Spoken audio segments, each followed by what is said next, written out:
الله الرحمن الرحيم. مشاهدينا متابعي قنوات شبكة الإعلام العراقي في كل مكان، أسعد الله أوقاتكم بكل خير، وأهلا وسهلا ومرحبا بكم هنا من أرضية ملعب الراحل أحمد راضي رحمة الله تعالى على روحه الطاهرة في أجواء شهر رمضان المبارك، أعاده الله علينا وعليكم بالخير واليمن والبركات. أجواء جميلة رائعة جدا في إطار منافسات دوري نجوم العراق الجولة 23 لموسم 24-25، مباراة القرمة هنا في ضيافة الحدود في هذه المباراة التي يبحث عنها الفريقين من أجل الحصول على نقاط المباراة في هذه المواجهة. كل التوفيق طبعا للفريقين. الحدود القادم من خسارة أمام ديالى بهدفين مقابل لا شيء، القرمة انتصار بهدفين مقابل لا شيء على حساب نوروز، وبالتالي كلا الفريقين يبحثون عن نقاط المباراة في هذه المواجهة التي ربما بدأ العد التنازلي لانطلاقة صافرة حكم مباراة اليوم. على بركة الله تعالى يطلق الصافرة السيد علي أحمد شاكر حكم مباراة اليوم، بكالوريوس تربية رياضية من محافظة البصرة، يساعد كرار عبد الأمير كمساعد أول وكرار نديم كمساعد ثاني، ولدينا السيد حامد طالب حكما رابعا، بينما هناك السيد مهند قاسم للفار الفيديو يتواجد في مباراة اليوم. لقاء مهم جدا ومباراة أكيد منتظرة. جماهير القرمة حاضرة اليوم، قطعت مسافات ربما أكثر من 108 كيلو متر من الرمادي وصولا إلى العاصمة الحبيبة بغداد لمساندة الفريق في هذه المواجهة، وبالتالي أكيد نبدأ ونذكر بخيارات المدربين لهذه المباراة.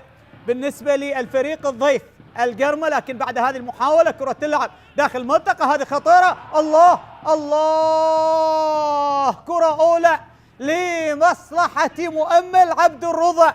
نعم، أول تهديد للقرمة في دقائق المباراة، والعارضة هي من تكفلت بذلك. مباراة يبدو أن النوايا واضحة لكتيبة السيد أحمد خلف منذ الدقائق الأولى في هذا اللقاء. إذن أحمد خلف يبدأ اليوم بمحمد حميد لحراسة المرمى، لديهم قلبي دفاع ريتشارد الأوغندي بالقميص رقم 36، جيفرسون البرازيلي 3 على الجهة اليسرى، محمود خضير بالقميص رقم 2. شوفوا الإعادة، شوفوا اللقطة، شوفوا المحاولة التسديدة اللي كانت خطيرة جدا في أولى دقائق هذا اللقاء. كذلك على اليمين آلان محي الدين بالقميص رقم 38 كمحوري، ارتكاز كارمو 18 شهاب رزاق فرحان 16 لديهم مؤمل عبد الرضا بالقميص رقم 22، يوسف أمارو 37 محمود خليل اليوم يتواجد على الطرف الأيسر بالقميص رقم 90، وعلاء الدين الدالي في خط المقدمة. هذه هي خيارات السيد أحمد خلف لمباراة اليوم. بينما هناك السيد ثائر جسام. الحدود يبدأ اليوم بحيدر باسم لحراسة المرمى، علي حسن مع استوار كقلبي دفاع، سيف كريم وسيف حاتم كالعادة على الأطراف يمين يسار، حسين ضياء بالقميص رقم 2، لديهم باقر عطوان، وهنا السيد أحمد خلف واضح أمامك بالصورة عزيز المشاهد الكريم، باقر بالقميص رقم 25 أيضا في وسط الملعب، محمد فاروق مع حسين جبار وأحمد السروري 88، ولديهم دينيس انتوي. وهذه كرة خطيرة عدت ومرت، الرد يأتي من الحدود عن طريق هذا اللاعب الغاني، نعم دينيس انتوي اللي حاول أن يسجل من خلال اللقطة الماضية، ولكن كرة شوفها بالإعادة توغل داخل المنطقة، سدد، ولكن كرة بعد ذلك إلى خارج أرضية الملعب. حلوة المباراة في دقائقها الأولى. الحدود لعب 22 مباراة، فاز في 4 مواجهات، تعادل في مباراة واحدة وخسر 17 لقاء، سجل 22 هدف واستقبلت شباكه 45 هدف، لديه 13 نقطة، يقف في المركز ال20 والأخير لترتيب دورينا. بينما هناك القرمة أيضا خاض 22 مباراة، فاز في 8. هنا كرة ملعوبة أقرب لحارس المرمى. أوه كاد ولا زالت المحاولة مستمرة، وكرة جارمو إلى خارج أرضية الملعب. جارمو اللي حاول تابع الكرة لكنها علت العارضة ومرت إلى ركلة مرمى. شوفها بالإعادة، التوقيت ربما لحارس المرمى، بعد ذلك تهيأت أمام الأنغولي ومرت إلى خارج أرضية الملعب. 0-0 نلعب في دقائق الشوط المباراة الأول. الأجواء جميلة، حضور جماهيري رائع جدا، جماهير القرمة حاضرة في مدرجات الراحل أحمد راضي اللي يحتضن مباراة اليوم. القرمة فاز في 8 مباريات، تعادل في 6، خسر 8، سجل 27 هدف واستقبل الشباك 22 هدف، يقف في المركز العاشر برصيد 30 نقطة. إذن اليوم كلا المدربين يبحثان عن النقاط والفوز في هذا اللقاء. مباراة مهمة طبعا بعد التأجيل اللي حصل بالنسبة لمباراة النفط والقاسم، وربما أيضا ننتظر اليوم مباراة السهرة بين نوروز والقوة الجوية، وبعد ذلك ستتضح الملامح. ربما القرمة إذا ما انتصر في مباراة اليوم سيصل إلى المرتبة أو المركز السادس أو السابع من خلال سير المباريات ومن خلال ما تسفر عنه نتائج مباريات اليوم. كرة تصل لمصلحة الحدود، سيف يحاول قطفها من أمامه، يتقدم هنا، يحاول محمود نقل كرة لكن راسية وتدخل. لا زالت المياه الأمطار في ملعب المباراة، وبالتالي أسبوع ممطر جدا في عراقنا الحبيب، في كل محافظات العراق العزيز. إن شاء الله تكون أمطار خير على الجميع. كرة تلقى الأمامية مرتين أخرى، حسين جبار حاول يسيطر على الكرة، تمرير الأمام، يبحث عن اللاعب هناك أحمد السروري، ولكن الكرة قطعت وتحولت إلى التماس. حسين جبار، هذا أمامك ريتشارد، وهنا سيف كريم على تنفيذ رمية التماس. سيف يلعب له كرة داخل المنطقة مبعدة بالراس. ريتشارد حاول مرة أخرى في وسط الملعب، حدود القرمة والتعادل السلبي، ولكن هنا علي حسن. يوم علي حسن يبدأ كقلب دفاع في مباراة اليوم، وبالتالي كرة تبعد إلى خارج أرضية الملعب. رمية تماس، كل شيء رائع جدا في ملعب الراحل أحمد راضي. وهنا نظرات السيد ثائر جسام، هذا الرجل اللي سبق وأن أشرف على نادي الشرطة، هوك، النفط، الطلبة، النجف، مشوار كبير للسيد ثائر جسام، والآن مع الحدود يبحث عن نتائج ربما تبقي هذا الفريق على أقل تقدير في موسم جديد لدوري نجوم العراق، لكن يبدو أن الأمور صعبة حتى الآن. الحدود في الموسم الماضي كان موقفه جيد على اعتبار أنه كان يحتل المركز التاسع برصيد 50 نقطة، لكن الآن يعاني في هذا الموسم رغم أن هناك مباريات متبقية. وبالتالي كرة تعود لمصلحة القرمة، الأمامية رأسية مبعدة، تدخل حاضر مرة أخرى، يحاول محمود، ولكن الكرة قطعت بعد ذلك عن طريق الدفاعات. مرة أخرى شهاب ليوسف أمارة، لديه 3 أهداف. يوسف سجل في مرمى قوة جوية 2 وفي مرمى نوروز هدف، وبالتالي صافرة حكم مباراة ربما الكرة طالت.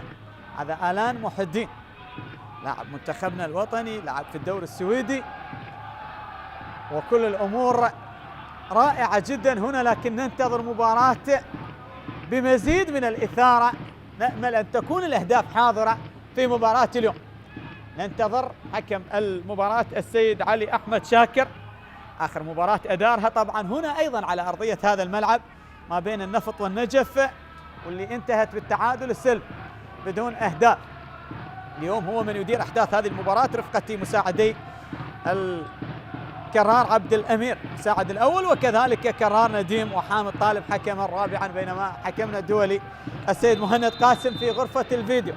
الفار يتواجد هناك بالسلامة لشهاب، سلامات لشهاب رزاق فرحان، والده رزاق فرحان اللي توج بلقب بطولة كأس الخليج لقدام اللاعبين، وبالتالي هذا الشبل من ذاك الأسد.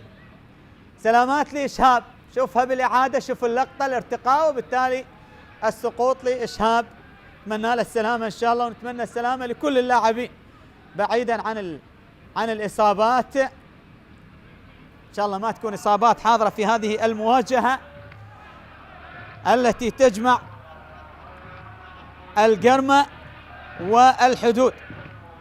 حتى الآن إذا أحمد صباح ومهند يتواجدون في غرفة الفار.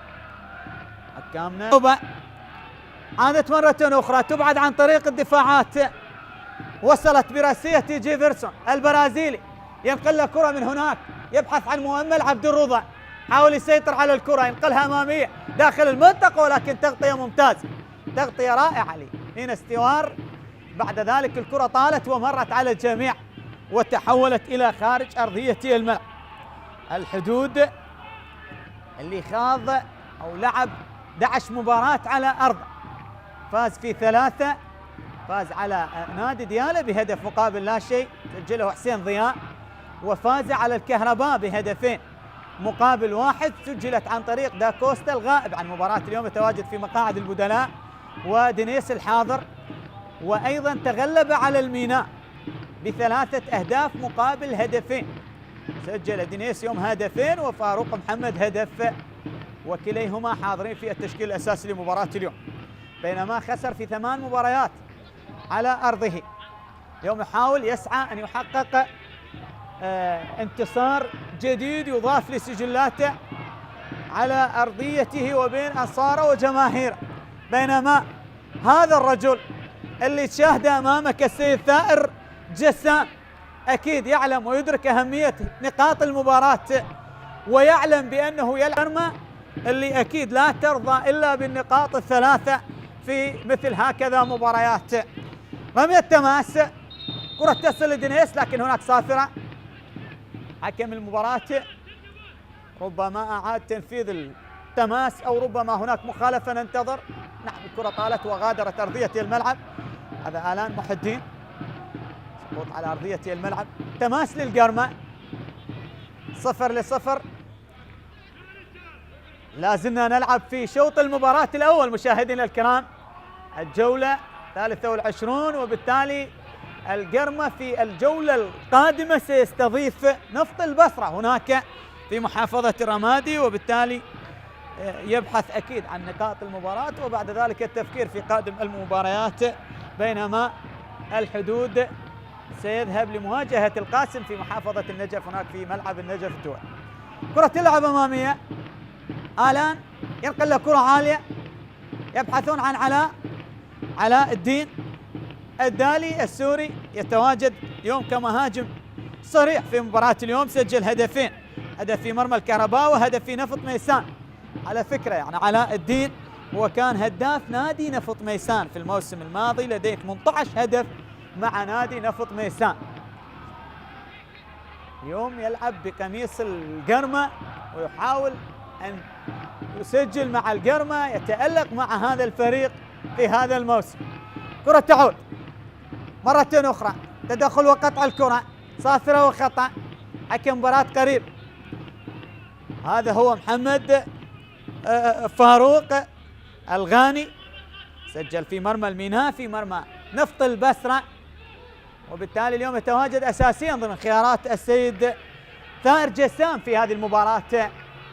لدينا مخالفة، ركلة حرة مباشرة لمصلحة نادي الحدود.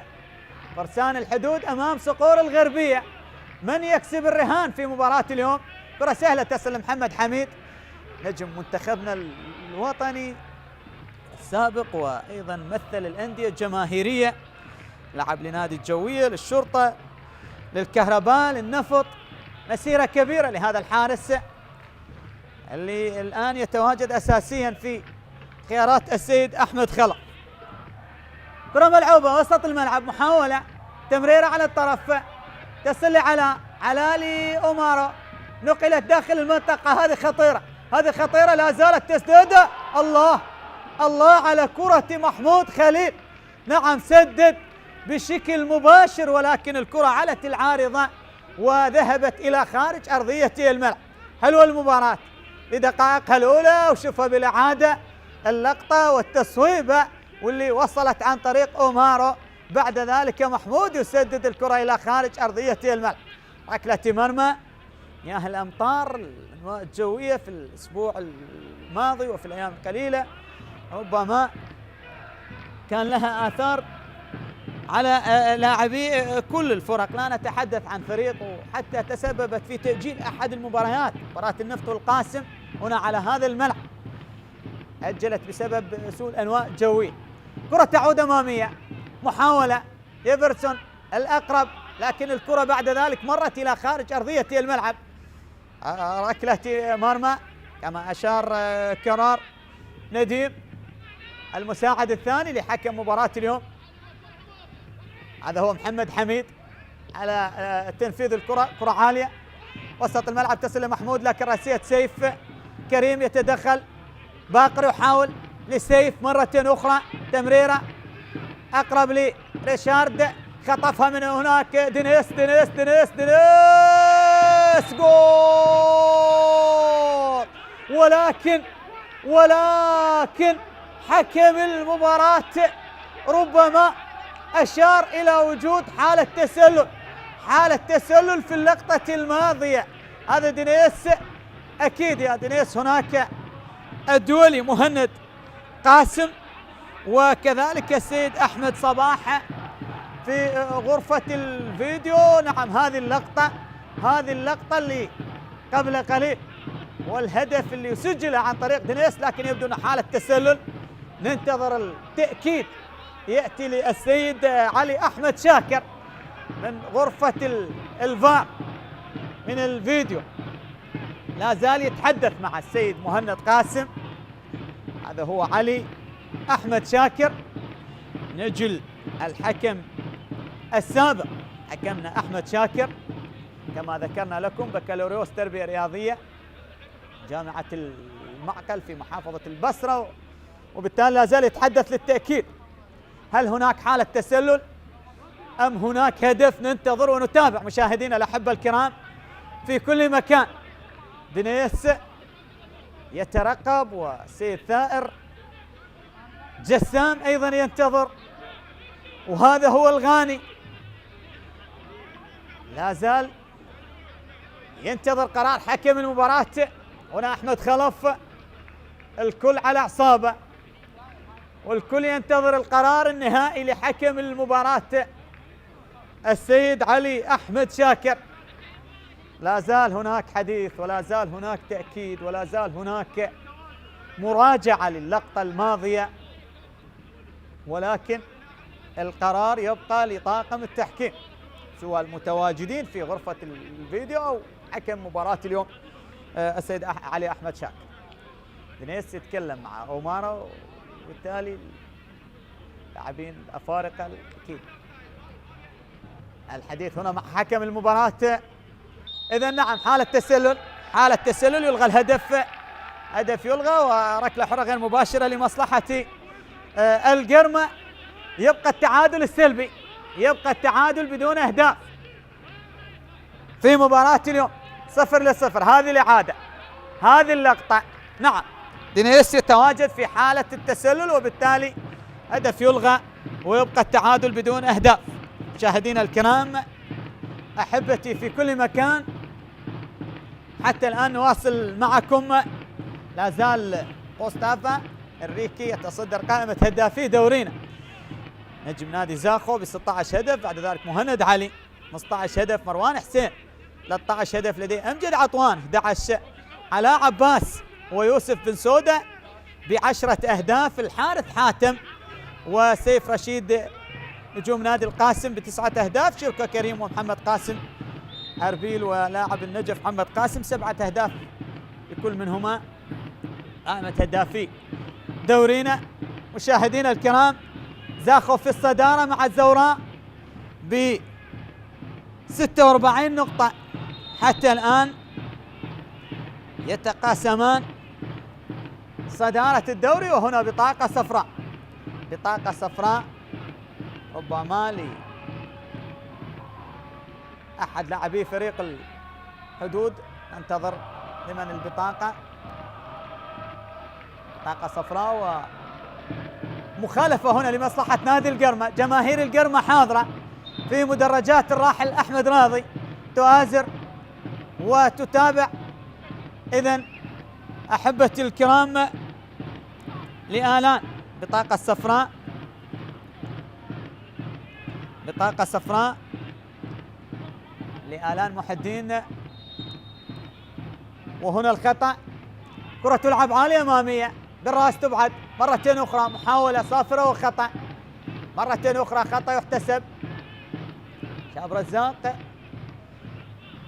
تحدث على الخطأ وعلى احتساب الخطأ لمصلحة نادي الحدود، وبالتالي نعم صافرة حكم مباراة كان قريب جدا رأسية حسين جبار، وبعد ذلك التدخل والخطأ لحسين جبار. لعب للجوية 26 سنة هذا اللاعب، يتواجد مع نادي الحدود في هذا الموسم. كرة عالية أمامية مرتين أخرى بالرأس آلان، تدخل حاضر.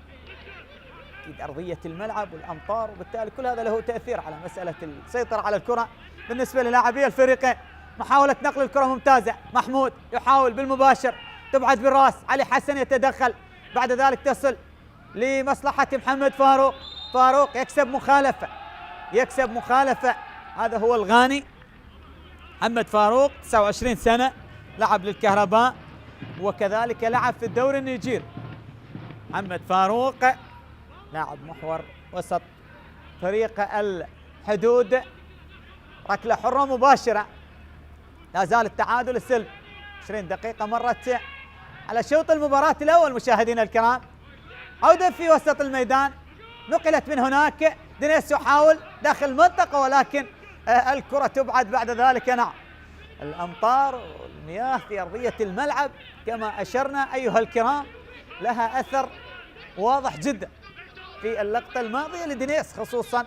كرة تلعب، حاول التدخل دفاعي القرمة، حاول ينقل له كرة، بعد ذلك تبعد براس مرتين أخرى، منقولة لمصلحة الحدود. صراع في وسط الميدان، خطفها السروري، حاول يتقدم أحمد يمني، يعدي من هناك لكن يتعثر كذلك والكرة تبعد من أمامه، تصل لمؤمل عبد الرضا. حسين ضياء هو الأقرب، حسين ضياء حصل على الكرة، لديه هدف في مرمى ديالا حسين ضياء، لكن عادت مرة أخرى. جيفرسون برازيلي ينقل له كرة على الطرف، من هناك المحاولة قائمة لمؤمل، سيطر على الكرة، عودة بعد ذلك لمحمود خضير. جيفرسون أو كارمو سيطر على الكرة، محمود كارمو، نقلات بأقدام لاعبي القرمة، ولكن يبقى التعادل حاضر بدون أهداف ما بين الفريقين، والكرة بعد ذلك طالت ومرت إلى ركلة مر. هذا هو شهاب رزاق فرحان، لعب للكرخ للحسين بغداد وللقوة الجوية، 29 سنة كما ذكرنا. وهذه جماهير القرمة الحاضرة في مدرجات الراحل أحمد راضي، قطعت مسافات طويلة وجاءت من غرب العاصمة بغداد، محافظة الرمادي، لمؤازرة فريقها في مباراة اليوم. 108 كيلو متر تبعد محافظة الرمادي عن العاصمة بغداد، وبالتالي الجمهور حاضر. العاشق لكرة القدم أينما كانت المباراة يحضر ويتابع ويساند الفريق في كل المباريات. حلوة لهذه الجماهير الموجودة في ملعب المباراة، عشاق الصقور الغربية في مباراة اليوم. مرت إلى تماس، هذا هو السيد ثائر وهذا كارمو نقولي، لاعب جيد مع القرمة، لكن هذه اللقطة بالإعادة، وبالتالي الكرة مرت إلى خارج أرضية الملعب. رمية تماس، يبقى التعادل بدون أهداف أو خطأ احتسب، نعم خطأ احتسبها حكم مباراة. ركلة حرة لمصلحة نادي الحدود، كرة تلعب داخل المنطقة بالروس ولكن مرت إلى خارج أرضية الملعب. حاول من خلالها اللاعب حسين ضياء، ولكن كرة مرت وذهبت بعد ذلك إلى خارج أرضية الملعب. هذا محمد حميد لعب خارج أرض فريق القرمة 11 مباراة، فاز في 3 وتعادل في 3 وخسر في 5 مباريات. فاز على نفط البصرة بنتيجة كبيرة 5 أهداف مقابل لا شيء، فاز على نوروز خارج أرضه ب3 مقابل 1، وفاز على الميناء ب2 مقابل لا شيء، وتعادل أمام الشرطة ب2 لكل فريق، مع أربيل 1-1، مع ديالى 0-0. هنا محاولة، محمود يحاول يعدي، يبحث عن كرة عرضية، وهذا علاء بالروس، جول لأومارو، رأسية جميلة لصقور الغربية، ارتقاء جميل ورائع ليوسف أومارو اللي يسجل أول أهداف المباراة. فرحة الجماهير وفرحة السيد أحمد خلف بهدف ولا أروع لهذا اللاعب يوسف أومارو، بعدما سجل في مرمى القوة الجوية ونوروز، ها هو يسجل الآن في مرمى الحدود. هدف رائع جدا، هدف جميل. شوفها بالإعادة، علاء الدين، كرة عرضية رأسية، يا سلام يا سلام. شوف علاء وضعها على رأسه، وبالتالي خلاها في الشباك ليسجل أول أهداف المباراة. 1 القرمة لا شيء الحدود. نعم، بهذه اللقطة، بهذا الارتقاء للأسمراني، يسجل يوسف أومارو هدف جميل ورائع لصقور الغربية في مباراة اليوم. هدف مقابل لا شيء، هدف مقابل لا شيء حبة الكرام. لكن ربما هناك ننتظر التأكيد في غرفة الفيديو. حبة الكرام، محمد الباقر، غيابات طبعا لفريق القرمة مباراة اليوم، محمد الباقر، حسن عاشور، وجون أوكول نيجيري. 3 أسماء طبعا مؤثرة جدا اليوم تغيب عن خيارات السيد أحمد خلف. ولكن أومارو يفتتح التسجيل في هذا اللقاء. 1 لا شيء الآن. مباراة راح تكون أجمل، مباراة راح تكون أكثر ندية وتنافسا في قادم الدقائق، وبالتالي القرمة إذا ما انتصر في مباراة اليوم كما ذكرنا لكم ربما يصل إلى المركز السابع من خلال هذه الجولة. لكن ننتظر نتائج باقي المباريات. رمية تماس، كرة ملعوبة بالراس تبعد، 1 لا شيء. يوسف أومارو للقرمة على حساب الحدود، تدخل وقطع، مينا استوار ينقل له كرة في وسط الملعب، محاولة عادت أقرب لقارمو، سيطر على الكرة، يبحث عن مساندة صافرة وخطأ. نعم، حكم مباراة قريب جدا، وبالتالي يمنح مخالفة لهذا اللاعب الأنغولي قارمو. خطأ لمصلحة القرمة. سعيدة جماهيرهم على مدرجات الراحل أحمد راضي، رحمة الله تعالى على روحه الطاهرة في هذا الشهر الفضيل. نسأل الله أن يسكنهم فسيح جنانه. الرحمة والمغفرة لكل نجومنا، نجوم الكرة العراقية الراحلين، لكل شهدائنا الأبرار في شهر رمضان المبارك. الرحمة والغفران للجميع. كرة تعود هناك، محاولة مرة أخرى، كرة عالية داخل المنطقة لكن تبعد. استوار حاضر، كولومبي، واحد من الأسماء المميزة لدى الحدود، وبالتالي الكرة طالت إلى خارج أرضية الملعب، وصلت إلى التماس. بدأنا نقترب من النصف ساعة الأولى لشوط المباراة الأول، ولا زالت الأفضلية لصقور الغربية. هدف مقابل لا شيء سجل عن طريق يوسف أومارو. خطأ للقرمة. حكم اللقاء السيد علي أحمد شاكر قريب جدا يحتسب المخالفة. أدار مباراة النفط والنجف، آخر مباراة على مستوى نجوم العراق أيضا هنا على أرضية هذا الملعب، انتهت بالتعادل بدون أهداف، وبالتالي كرة تلعب عالية أمامية، محاولة داخل منطقة الجزاء. علاء الدين، خطير هذا اللاعب علاء الدين الدالي، النجم السوري، لعب لأكثر من نادي على مستوى الدوري السوري، وأيضا مثل نفط ميسان. وكما أشرنا لكم، وهذه جماهير القرمة سعيدة بهذه الأفضلية، سعيدة بأسبقيتهم بهدف مقابل لا شيء في هذه المواجهة. مشاهدينا الكرام، أحبتي في كل مكان، اليوم أيضا لدينا مباراة في نفس التوقيت، نفط البصرة أمام طلبة قائمة. بعد ذلك مباريات السهرة ستكون نوروز مع القوة الجوية والشرطة مع كربلاء. نوروز في ملعب نوروز، وأيضا الشرطة مع كربلاء في ملعب الشعب الدولي.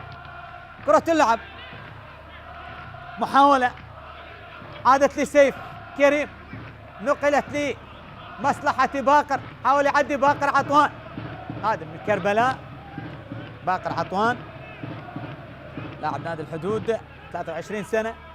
عيد له كرة لمحمد فاروق، ينقل الكرة داخل المنطقة لدينيس، محاولة التسديدة هذه خطيرة. الحدود من أجل العودة، ولا زالت المحاولة قائمة، لكن حسين جبار والتسديدة تبعد عن طريق الدفاعات.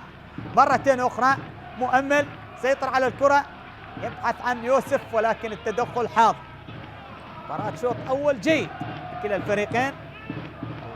القرمة الأفضل على مستوى النتيجة، وهنا سيف كريم عدى عمر، كرة عرضية ممتازة بالرأس، لكن آلان محي الدين يبعد الكرة إلى رمية تماس، أو لا زالت في أرضية الملعب. نعم، لم تغادر أرضية الملعب.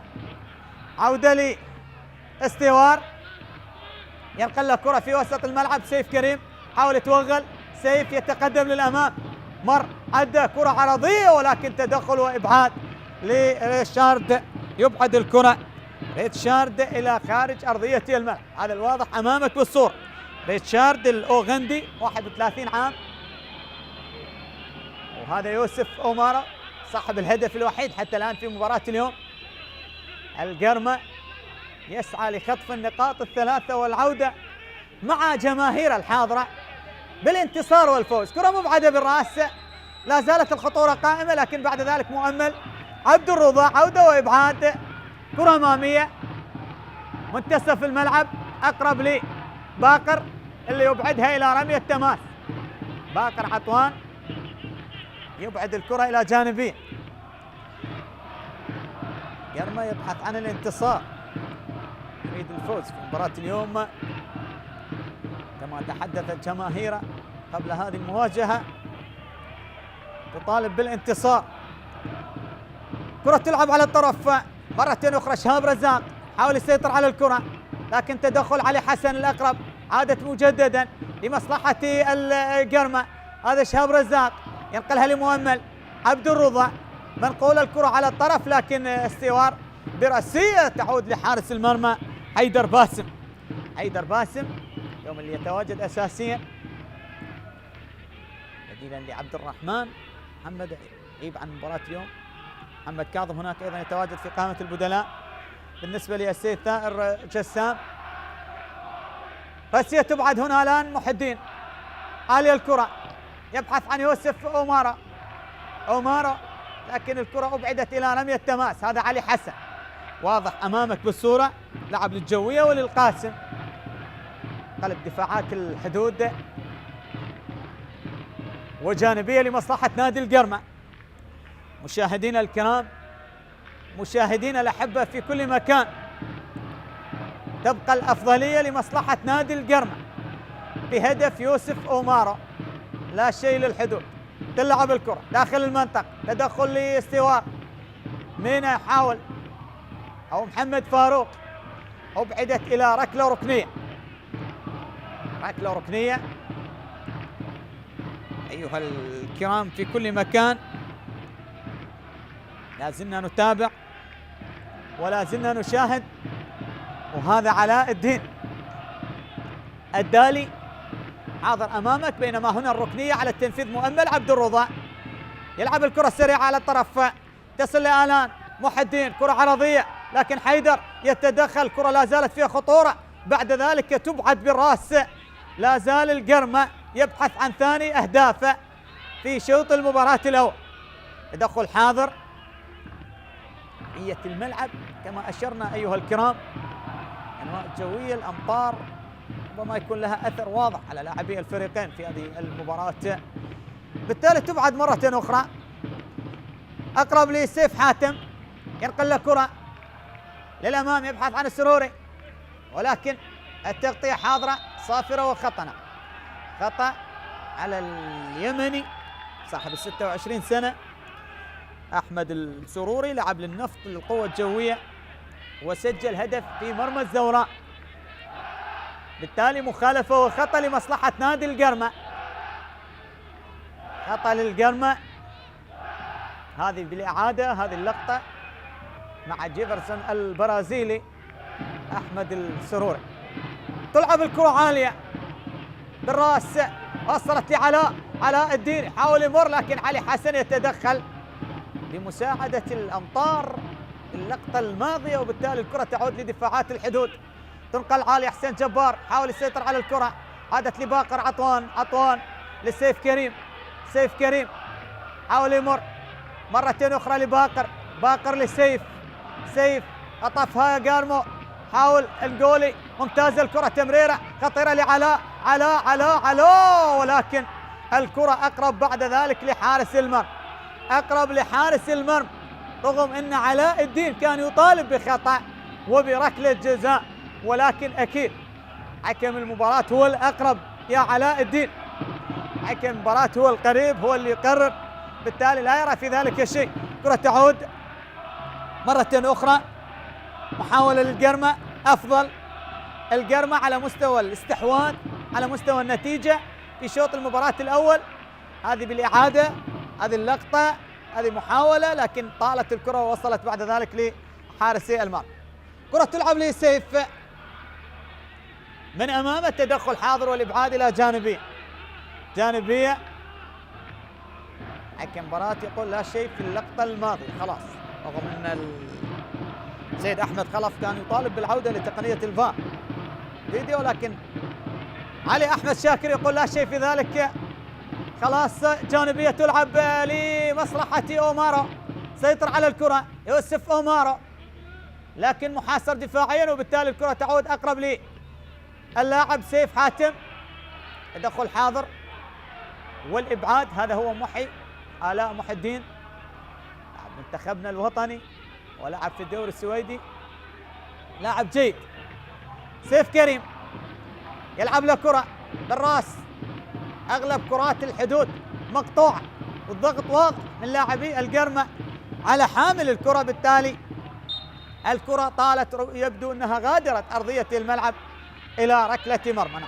ركلة مرمى يقول حكم مباراة، هذا هو علاء الدين الدالي النجم السوري اللي يتواجد في خيارات السيد أحمد خلف. تلعب الكرة عالية لكن بعيدة إلى خارج أرضية الملعب. ثائر جسام وهذا أومارو، ما هي الحلول بالنسبة للسيد ثائر جسام في مباراة اليوم؟ صعبة أمام فريق رائع جدا ويقدم مستويات جيدة مع السيد أحمد خلف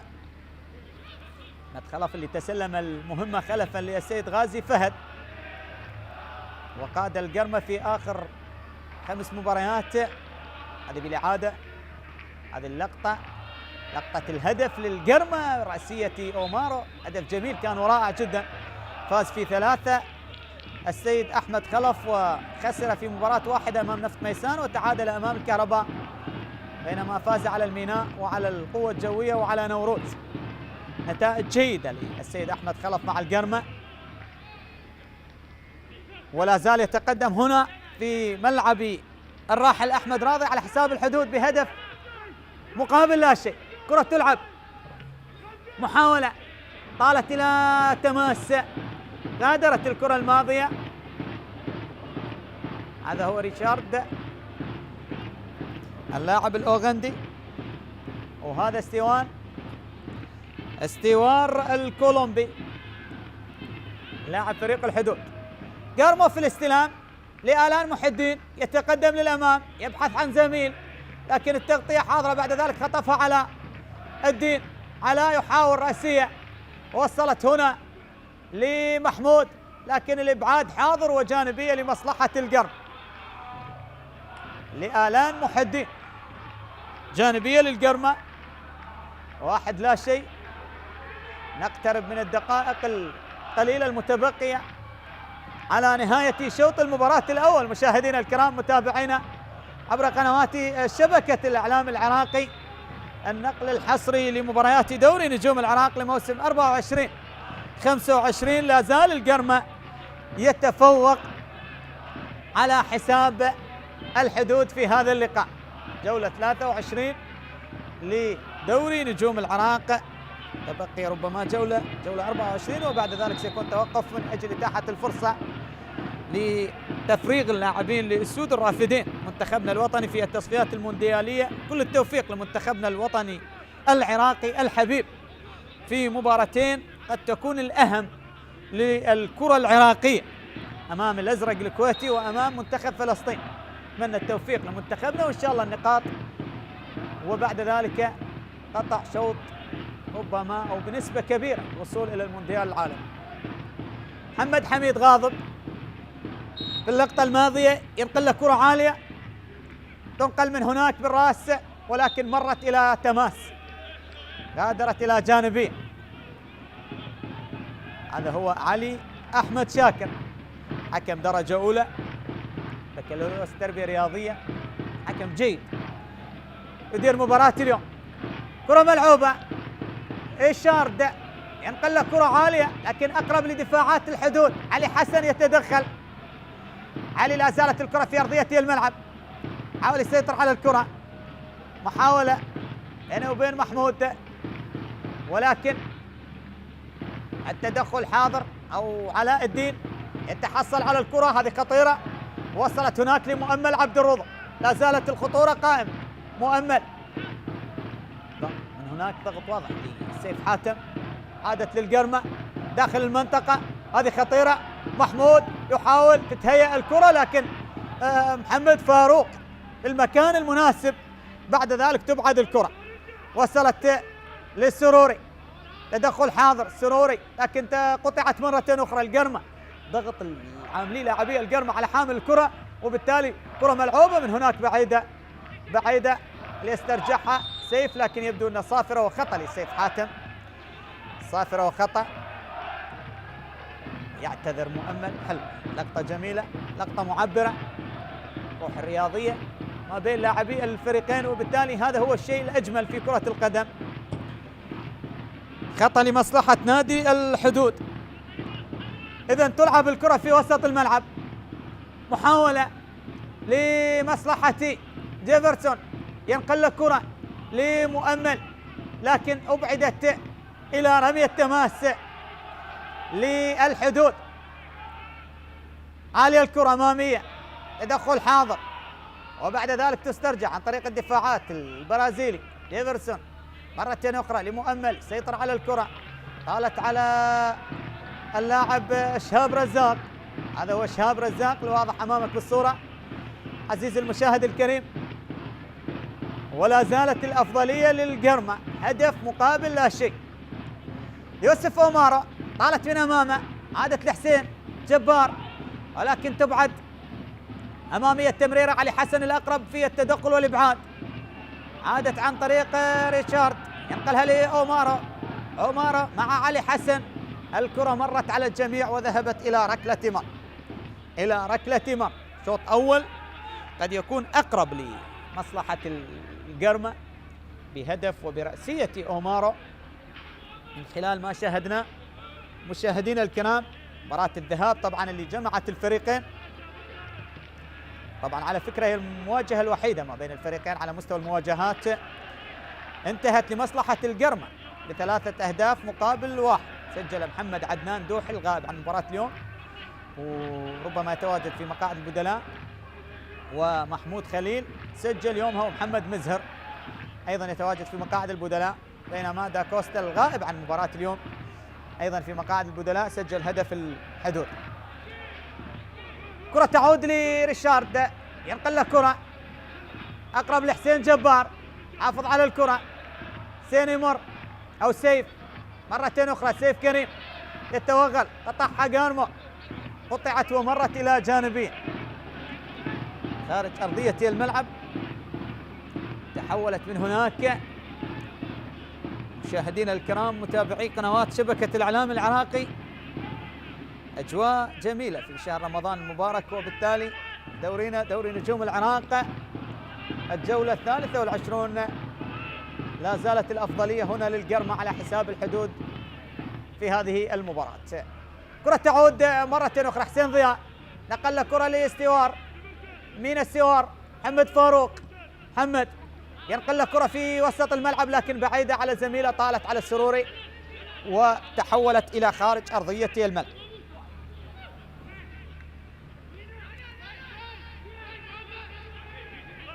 جانبية تلعب مرة أخرى، محاولة لمصلحة الحدود، هذا فاروق، صافرة وخطأ، صافرة وخطأ لمصلحة محمد فاروق وللحدود في الدقيقة الأخيرة من الوقت الأصلي لشوط المباراة الأول. مشاهدينا الكرام، القرمة يتفوق على الحدود بهدف مقابل لا شيء حتى الآن. حرة مباشرة تلعب سيف كريم، أمامية أقرب لي علي، يحاول بعد ذلك تنقل مياه الأمطار، واضحة في ملعب اللقاء، ولذلك الكرة تعود هنا. استوار سيطر على الكرة، ينقل كرة عالية، يعتمدون على نقل الكرات طولية بحثا عن دنيس، ولكن صافرة وخطأ يا دنيس، خطأ واضح لآلان محدين. دنيس أنتوي القائد والكابتن في مباراة اليوم، الغاني حاضر صاحب 32 عام. هذه اللقطة وهذه الإعادة والخطأ موجود. نعم، قرار حكم مباراة السيد علي أحمد شاكر، 3 دقائق كوقت محتسب بدل من الضائع، 3 دقائق فقط يضيفها حكم مباراة اليوم على ما تبقى من عمر شوط المباراة الأول. كرة عالية، محمد حميد ينقل له كرة أمامية لكن أقرب لعلي، الإبعاد حاضر والكرة تعود مرة أخرى.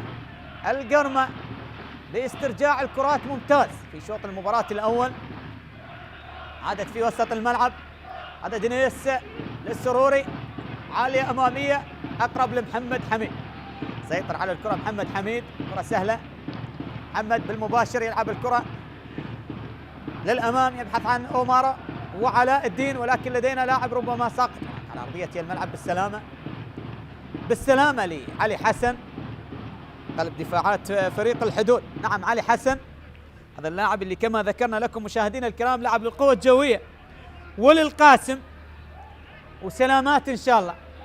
حدود بداية المشوار، الخسارة أمام الميناء بهدفين مقابل 1، بعد ذلك الخسارة أيضا من الطلبة بهدف مقابل لا شيء، الخسارة من القرمة 3-1، من الشرطة 0-1، من النفط أيضا بنتيجة 0-1، ومن كربلاء 0-1، وبعد ذلك الخسارة أيضا بهدف مقابل لا شيء أمام نادي النجف، ثم الخسارة من أربيل ب3-1،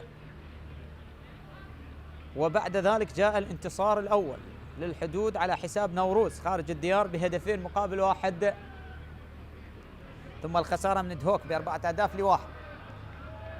مشوار الحدود في دورينا لهذا الموسم، هذه رأسية أومارا، حلو، هدف جميل ورائع جدا اللي أعطى من خلال الأفضلية لمصلحة نادي القرمة في مباراة اليوم.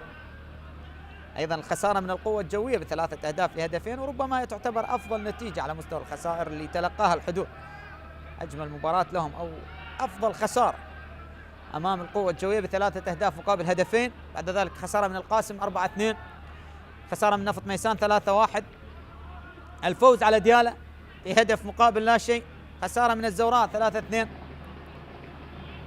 والفوز على الكهرباء ب2-1، والتعادل الوحيد كان أمام الكرخ بهدف. هنا السيد علي ربما تنطلق الصافرة لتعلن عن نهاية شوط المباراة الأول. مشاهدينا الكرام، القرمة يتفوق بهدف أومارا على حساب الحدود في شوط اللقاء الأول، الجولة 23 لدورينا. هل ينجح السيد أحمد خلف في الحصول على 3 نقاط أم سيكون هناك كلام ورأي آخر لنادي الحدود وللسيد ثار جسام؟ تلعب وسط الملعب، محاولة علاء، يتقدم علاء، حاول إيصال الكرة لزميله ولكن تدخل دفاعي، قطع الكرة، مر جيفرسون، يتقدم من هناك، أو شهاب حاول يعدي للأمام، يتقدم من هنا وسط الملعب، محاولة تصل لأومورو، تسديدة حلوة التسديدة، لكن حيدر باسم يتصدى حارس مرمى الحدود في اللقطة الماضية. ومع هذه اللحظات نعم مشاهدينا الكرام في كل مكان، تنطلق صافرة السيد علي أحمد شاكر لتنهي أحداث شوط المباراة الأول بأسبقية نادي القرمة عن طريق يوسف أومارو، هدف جميل ورأسية جميلة أعطى الأفضلية من خلالها لنادي القرم. حتى نلتقيكم قبل بداية شوط المباراة الثاني، نترككم بأمان الله وحفظه.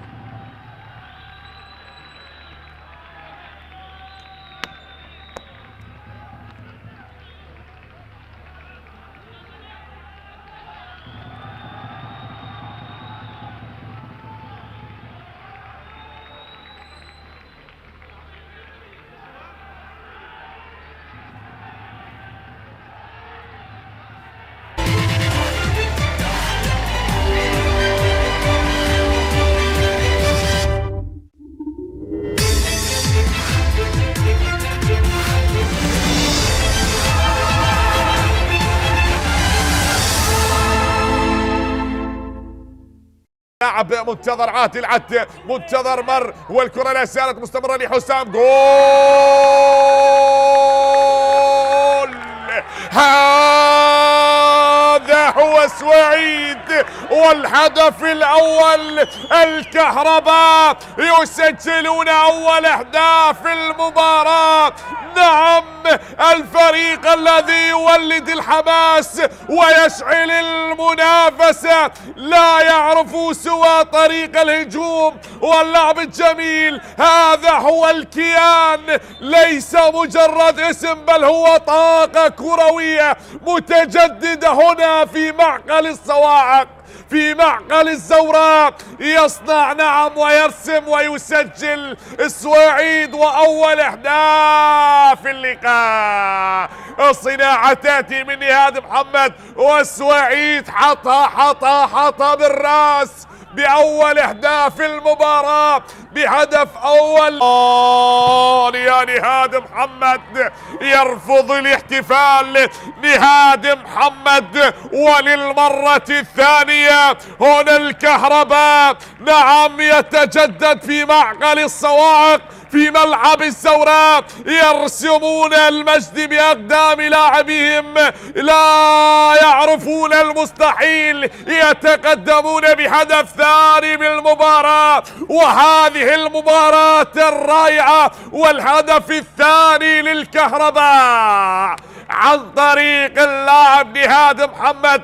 شاهد هنا الكرة وهنا النقلة، هنا الاسيست الجميل من ستار جبار. اخطأ بها عمر نوري واستغل هذا الخطأ نهاد محمد ليعلن عن ثاني اهداف الكهرباء. اسيست رائع من المدافع. شاهد هناك من المدافع ستار جبار مرة ليخادع المدافعين، اخطأ بهذه الكرة عمر نوري، وغلطة الشاطر خلاص يا عمر تكلف هدف. لا نقول غلطة الشاطر بل غلطة المدافع تكلف هدف يا عمر نوري، وهذه كلفت الكرخ بهذا الخطأ هدف التقدم، والهدف الثاني لنادي الكهرباء عن طريق اللاعب نهاد محمد. فابريس يلف ويدور بوسط الملعب، نقلة خاطئة، ويوسف السوداء يستغل هذا الخطأ ويسدد. الله! هدف أول. هذا صاروخ من القلعة الصفراء. نعم، بأول أهداف المباراة بهدف وبصاروخ. هنا نادي أربيل، هذا الفريق الذي اعتاد على الصعود فوق قمم الجبال، قادم بكل شموخ، يريد أن يفرض نفسه في مباراة اليوم، يبحث عن كسب النقاط وبكورة رائعة بتصويبة رائعة. يوسف بن سودة، الله الله الله، بكرة لا تصد لأربيل. هولير بهدف أول، بهدف رائع جميل من يوسف بن سودة، حاول بذلك الطيران رضا عبد العزيز، والكرة صعبة وبعيدة على الحارس، وهدف أول لنادي أربيل. كلي تعدي عند خالد بهذه الكرة، ومحمد يقطب هذه الكرة، عدى أحمد نعيم، مر يا أحمد، عدى أحمد نعيم لمحمد قاسم، تدرك الكرة دومينيك مندي، جول يا مندي. دومينيك مندي يسجل هدف التعادل. نعم، هنا النجف، هنا غزلان البادية بعزيمة الغزلان، يركضون في سهول البادية، لا يعرفون التعب، لا يهابون الخصوم، يسعون من أجل الاقتناص للنقاط الثلاثة وإسعاد هذه الجماهير المتواجدة. لا مجال للتراجع ولا مكان للخوف، هي معركة كروية بنكهة عراقية أصيلة ما بين النجف وأربيل. هنا الكبرياء، هنا نعم منجم النجوم بسرعة الغزلان ومكر الفهود، يسجلون هدف التعادل. يأتي من محمد قاسم بوسط الملعب المباراة، سفيان والكرة لفرانك سيدريك، روى يوسف، عدى بهذه الكرة بهذه الطريقة، روى بنقلة لفرانك سيدريك، مر فرانك سيدريك، سدد فرانك سيدريك الثاني، الله، يوسف بن سودة والهدف الثاني. هولير يسجلون ثاني أهداف المباراة. اللهب الأصفر، نعم اللهب الأصفر، والهدف الثاني بهذا اللقاء. يوسف بن سودة يسجل الهدف الثاني بالمباراة للقلعة الصفراء، تحصن أسوارها بهدف ثاني بطريقة جميلة، بأسيست رائع، بحركة ونقلة رائعة من فرانك سيدريك. هو عدى، مرر هذه الكرة على طبق من ذهب ليوسف بن سودة، شاهد المرور من روى يوسف لفرانك سيدريك بهذه الطريقة، بهذا المرور، نعم ببرودة الأعصاب، ويا لبرودة أعصابك يا يوسف بن سودة على الهدف الثاني، على الهدف الجميل. هذا الرسام، هذا الفنان. فيما كرة تريد أمجد عطوان، فيما آخر من سجل في مباريات الفريقين، يلعب كرة،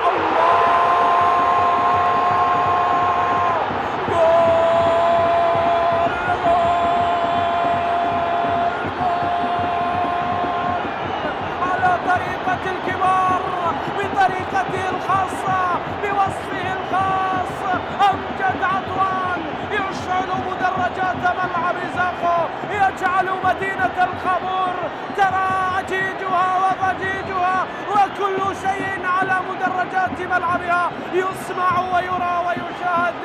أمجد الفنان، أمجد المهاري الرائع، هنا أمجد الذي ينافس الهدافين، مر، عدى، نظر، من قال إن الشباك لا تخترق، الله في المرمى فهد، لكنه غير قادر على رد الكرة، على رد القنبلة التي أرسلها عطوان، رايحة للجول، رايحة للمرمى، وفي شباك فهد، وانفجار هيجان على المدرج، وما يجري جنون على جنون على جنون. كان هنا في هذا الملعب في مباراة 4-3، بينما كرة التعديل ربما هي جول، التعادل يأتي بغفلة من الجميع. باسم وضع الخلطة، وضع الشيء الملازم للعودة، وكرة العودة تأتي أمام ماتشي أوغستين أماتو، يسجل الآن أمام ماتشي كلاباتشي، يحلق عاليا بالأنيق، يعيد الأنيق من الوسلات إلى النيجيري، إلى كرة مباغتة لعلي كاظم، إلى عودة طلابية زرقاء الحمراء. الكرة الجميلة رائعة يمينية من جانب اللاعب النيجيري أمام أوغستين، وعلى يسار علي كاظم. باغت باتريك وباغت الجميع. محاولات ولا عودة تكتب لأبناء الخابور، بينما كرة الآن لل15. راكس السامبا، الانفجار الجديد، الهداف القادم من محاولة واحدة. باتريك يسجل، وغوستافو هنريك يسجل. غوستافو يضع التقدم، وتغييرات طلال مباشرة تجعل الانفجار في مدرج زاخو، في مدرج المارد الأبيض في الألوان البيضاء والحمراء. هنا أجواء رهيبة سنعيشها الآن، سنراها الآن، ولكن عد بي إلى الإعادة لتشاهد الجمال، لتشاهد إمكانية مهاجم كبير من أنصاف الفرص. وهذه واحدة، سجل الكرة بيمناه قوية وفي سقف مرمى فهد. لا أوفسايد، نو أوفسايد، والكرة في المكان الذي يقف فيه فهد طالب. أين الحضور يا فهد؟ ومتى الرد يا فهد؟ لكنه صاروخ من ساو باولو، من الريو، من كل أنحاء البرازيل إلى مدينة الخابور. بالجمال والدلال تتواصل الأفراح على جسر دلال، على الجسر العباسي لمدينة الخابور. 2024 2025 التعادل لا يزال قائم. هنا حارس المرمى يخطئ. حارس المرمى يخطئ بالكرة الماضية، وبالتالي حارس المرمى مصطفى جاسم. هذا الخطأ يكلف الفريق هدف، يكلف الفريق جول. شوف الكرة وشوف المتابعة، وأي خطأ من حارس المرمى يرتكب الآن. الحارس الشاب يخطأ في هذه الكرة، يخطأ بتوقيت الكرة، يخطأ باستلام الكرة، وبالتالي الكرة تكلف الفريق هدف. نيدي فريكي يحاول الآن لم الكرة، بعد ذلك التمرير، هذه خطيرة لأحمد محمود.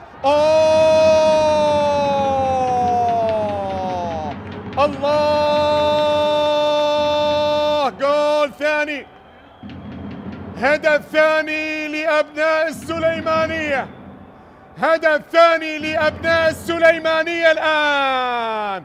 لنوروز سجل الثاني أحمد محمود في الدقيقة 31 يظهر لنا الآن، ويضيف في الثاني جول ثاني، هدف ثاني لنوروز لأبناء السليمانية، ويتقدمون من خلال هذا اللاعب 5 أهداف هذا الموسم. شوف الكرة، ندف فريكي لمروان، بعد ذلك التمرير والتسديد بظاهر القدم اليمنى. التسديدة كانت قوية وكانت رائعة من قبل أحمد محمود ليتقدم بهدف ثاني. هذا هدف مشابه لهدف اللاعب غوستافو يوم أمس في مرمى الطلبة، بنفس الزاوية، بنفس الطريقة، بهكذا مكان سدد الكرة وسجل غوستافو يوم أمس في مرمى الطلبة بهكذا طريقة. واليوم نوروز كذلك إلى جهة اليمين. هذا المرور الممتاز، بينما مروان، وهدف ثالث، هدف ثالث لنوروز. الله على الهداف، الله على الهداف. مروان حسين يأتي بالهدف الثالث وجول. مروان يسجل الهدف الثالث في الدقيقة 45. وافرحي افرحي يا جماهير نوروز. الهدف الثاني عشر لهذا اللاعب من خلال هذا الموسم، من خلال هذا الموسم. شوف أحمد محمود لمروان حسين اللي ما كذب خبر، اللي ما كذب خبر. شوف التفاهم، الله الله على التفاهم الكبير من خلال اللقطة الماضية، ومروان اللي ما كذب خبر. مروان الهداف بمجرد انه وضع قدمه فيها لفريق دياله لعلي عبد الله، وهو اللاعب الوحيد اللي سجل في مرمى الفريق. الله الله الله،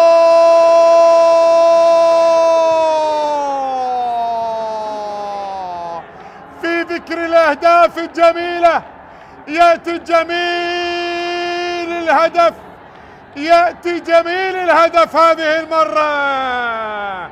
ايمن الصفاقسي يرتقي وبكرة بالراس. الله الله الله الله الله الله على ايام وذكر ايام علي عبد الله. ياتي لنا هذه المره المحترف ايمن الصفاقسي، سجل وقلل الفارق لديالا. يسجل الان خاسرا المباراه، بينما الله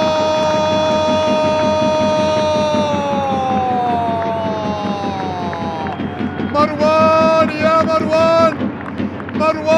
يا مروان، الله عليك يا مروان على هذا الهدف الجميل. هذا من السليمانية إلى العاصمة بغداد، شوف تقدم فيها، تقدم هوبا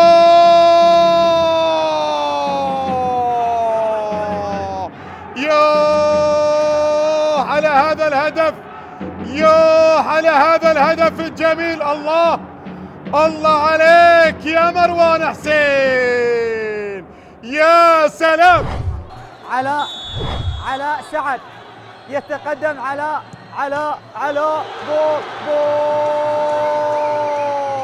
حطها علاء سعد، يسجل لنفط ميسان، هدف لنفط ميسان. شوفها بالإعادة، صعبة على رباس عبد الله، وبالتالي يسجل على سعد أول أهداف المباراة.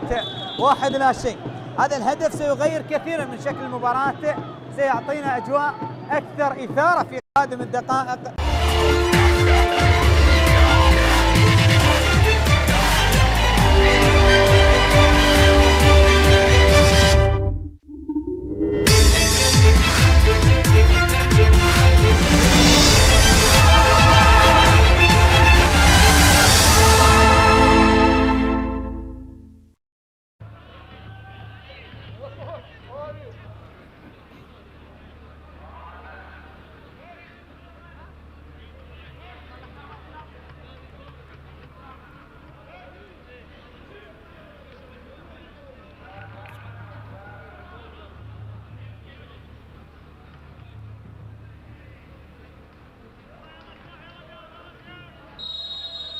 بسم الله الرحمن الرحيم. مرة أخرى أحبتي الكرام نجدد لكم التحية عبر قنوات شبكة الإعلام العراقي. شوط المباراة الثاني ضمن إطار منافسات دوري نجوم العراق لموسم 24-25، الجولة 23. القرمة هنا في ضيافة الحدود على أرضية ملعب الراحل أحمد راضي رحمة الله تعالى على روحه الطاهرة، وبالتالي شوط أول انتهى بأفضلية القرمة بهدف ليوسف أومارو مقابل لا شيء للحدود. شوط ثاني نتمنى من خلاله التوفيق للفريقين وكذلك لطاقم التحكيم مباراة اليوم. طبعا المواجهة يقودها السيد علي أحمد شاكر حكما للساحة، يساعده كمساعد أول كرار عبد الأمير، وكمساعد ثاني كرار نديم، بينما السيد حامد طالب حكما رابعا، ولدينا الدولي مهند قاسم مع أحمد صباح في غرفة الفيديو الفار.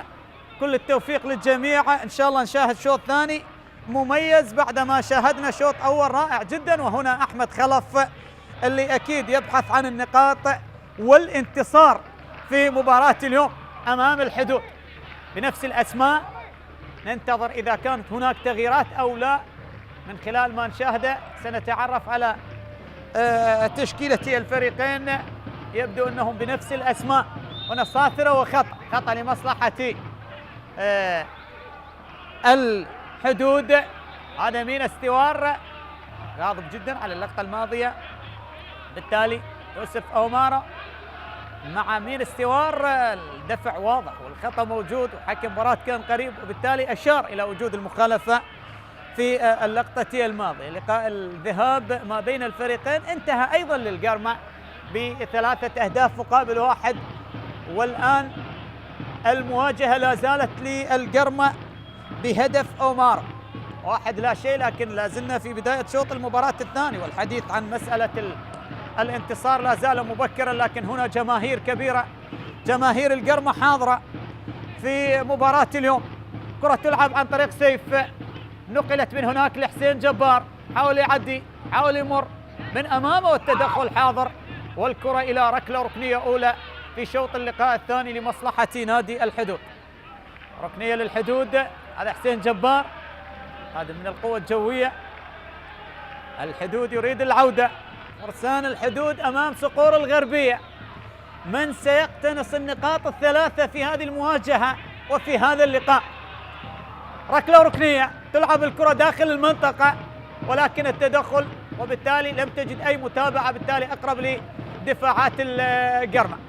محاولة الانطلاقة لمصلحة علاء، ينقل له كرة، يبحث عن المنطلق، هذه خطيرة، هذه خطيرة، محمود،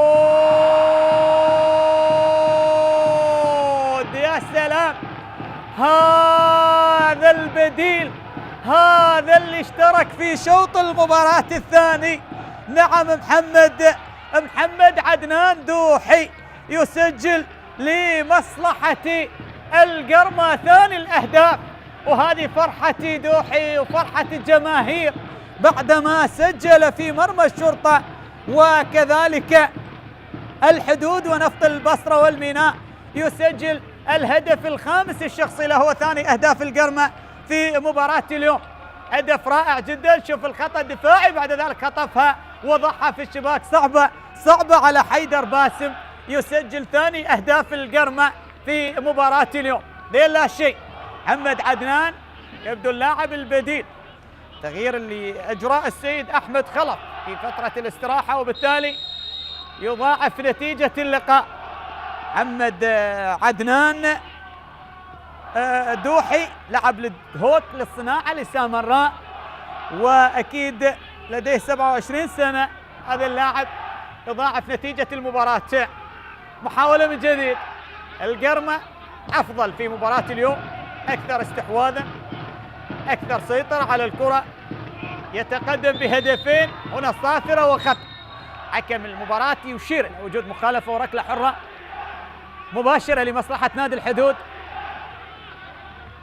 هذا اللاعب مؤمل، أجواء ممطرة، ملعب المباراة واضحة الصورة، واضحة الملامح للاعبين، وبالتالي الخطأ والتدخل اللي على إثره يحتسب حكم مباراة خطأ لمصلحة حسين جبار، الواضح بالصورة أمامك.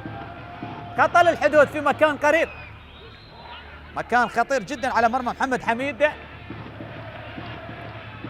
مشاهدينا الكرام، اسمع صيحات جماهير القرمة الحاضرة المؤازرة لفريقها في هذا اللقاء، سعيدة بالأفضلية بهدفين مقابل لا شيء، لكن لدينا ركلة حرة مباشرة لمصلحة نادي الحدود. هل ينجح في تقليص الفارق؟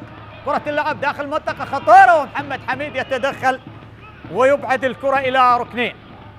محمد حميد عارف منتخبنا الوطني السابق، ومشوار رائع مع العديد من الأندية العراقية، بالتالي تلعب الكرة ركنية بشكل سريع، محاولة واحدة عرضية خطيرة، ومحمد حميد، يا سلام يا سلام على التدخل، رائع جدا محمد حميد في اللقطة الماضية. بعد ذلك قارمو يبعد الكرة أقرب لي استوار، طالت عليه ومرت إلى خارج أرضية الملعب، مرت إلى خارج أرضية الملعب. أو محمد فاروق في اللقطة الماضية، محمد فاروق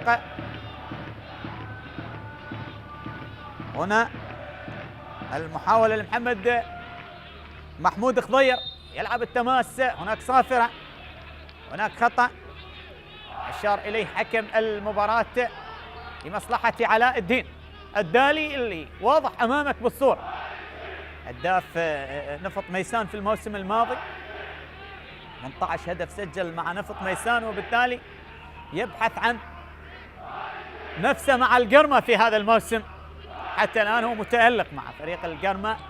كرة ملعوبة طالت إلى خارج أرضية الملعب، نعم غادرت إلى تماس، عملية تماس. هذا هو محمد عدنان دوحي صاحب الهدف الثاني لمصلحة نادي القرمة في مباراة اليوم، بالتالي جانبية لمصلحة الحدود. طاهر جسام توجيهات مستمرة للاعبيه.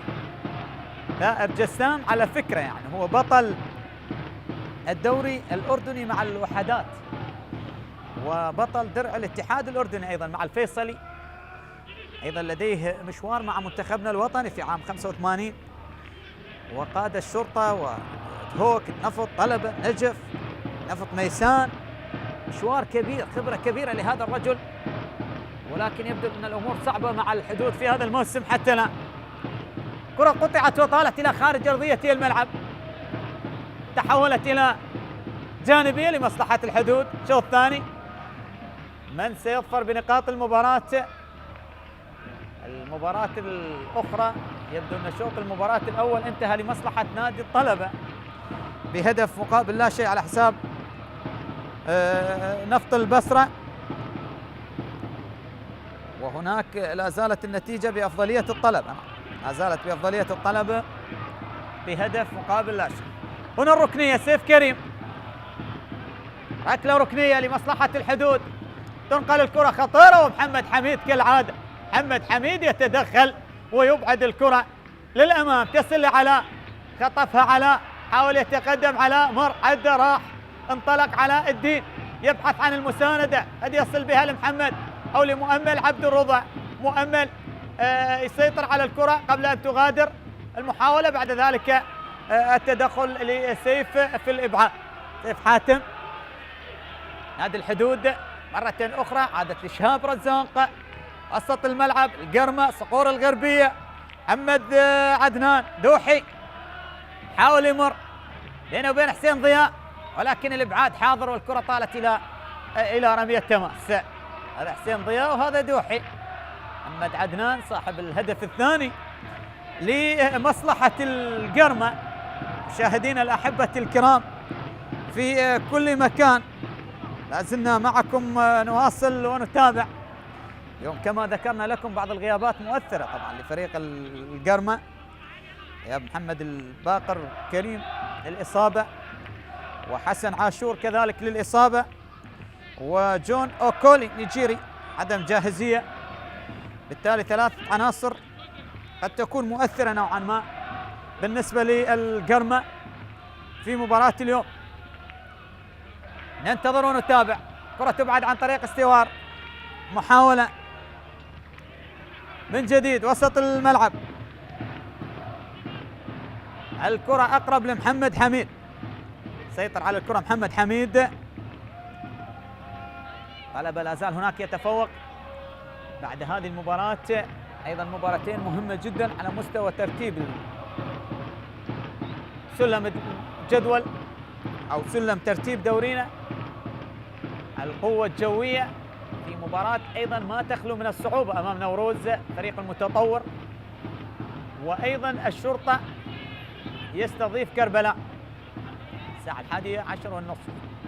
مباراتين عبر قنوات شبكة الإعلام العراق. أمارة حاول يتقدم من هناك، سيطر على الكرة، عيدها بعد ذلك محاولة، كرة عرضية ولكن أقرب لحيدر باسم، أقرب لحيدر باسم، يسيطر على الكرة حيدر باسم مجددا، الرأسية والإبعاد وصافرة خطأ لدينيس، خطأ لدينيس أنتوي لاعب الغاني صاحب ال 32 عام. هذا الواضح أمامك بالصورة مشاهدينا الكرام أحبتي في كل مكان، نتواصل معكم لا زلنا هنا من أرضية ملعب الراحل أحمد راضي، وعبر قنوات شبكة الإعلام العراقي الناقل الحصري لمباريات دوري نجوم العراق لموسم 24-25. الحدود لا زال يعاني، فرسان الحدود أمام صقور الغربية في هذه المواجهة ضمن إطار الجولة 23 لمنافسات دورين. ركلة حرة، استوار قريب، محمد فاروق والسروري، أحمد شكلها الاستوار، ممكن التسديدة بالمباشر، ومحمد حميد. محمد حميد لم يتمكن من سيطر على الكرة، بعد ذلك عادت مرة أخرى السروري. أحمد نقلت الكرة داخل المنطقة، طالت على الجميع، وصلت لعلي حسن يتابع، علي يعيدها لباقر، باقر عطوان، باقر عطوان، ولكن يبدو أن هناك صافرة، يبدو حالة تسلل. نعم حالة تسلل. هذا المساعد الأول سيد كرار عبد الأمير أشار إلى وجود حالة التسلل في اللقطة الماضية، وبالتالي مشاهدينا الكرام تبقى الأفضلية للقرمة. وهذا السيد أحمد خلف أكيد سعيد بهذه النتيجة حتى الآن، لا شيء. بعض الأسماء اللي ربما تجري عمليات الإحماء بالنسبة للحدود، الحدود بعض التغييرات ستكون حاضرة، ستكون قادمة للسيد ثائر جسام. ننتظر من سيكون حاضر، ننتظر ونرى من سيكون حاضر في قادم الدقائق.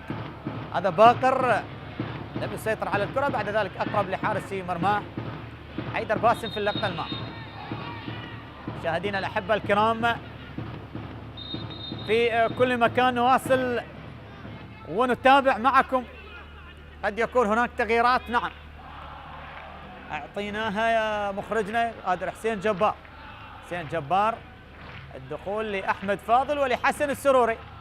باقر عطوان يغادر وحسين جبار، باقر يغادر وحسين جبار، والدخول لحسن السروري. حسن السروري اللبناني صاحب 23 عام، لاعب للزوران العهد اللبناني، وأيضا اللاعب أحمد فاضل.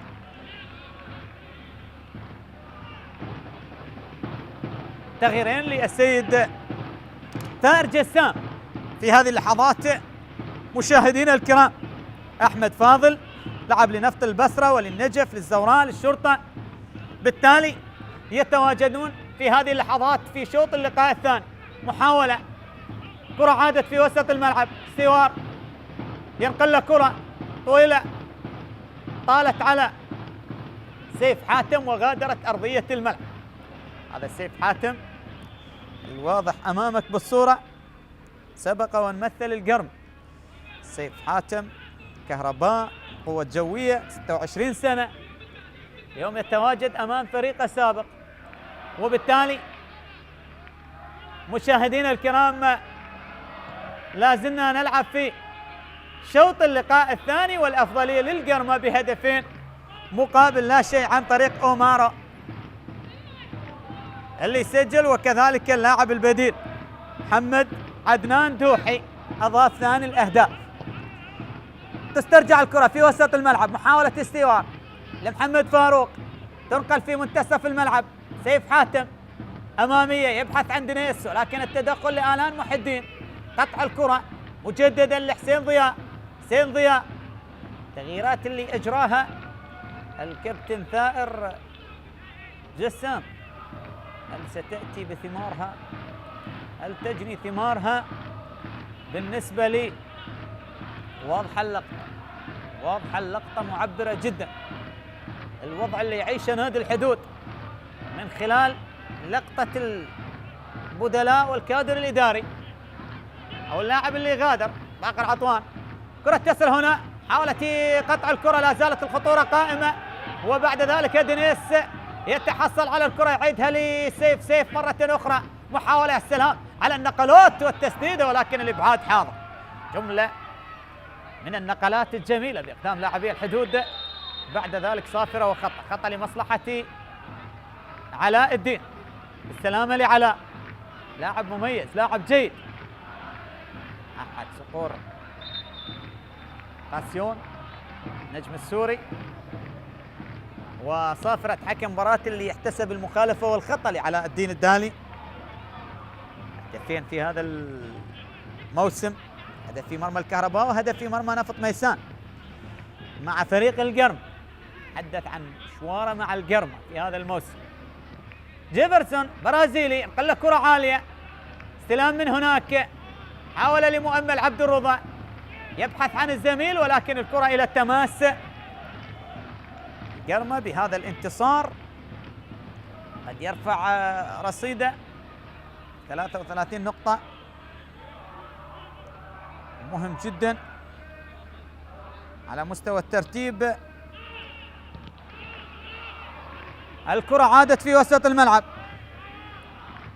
محاولة صافرة وخطأ، خطأ لمصلحة الحدود، خطأ لمصلحة الحدود بهذه اللقطة. نعم بهذه اللقطة زاخو يبقى بالصدارة 46 مع الزوراء، الشرطة 41 نقطة بالمركز الثالث، لكن الشرطة لعب 20 مباراة فقط.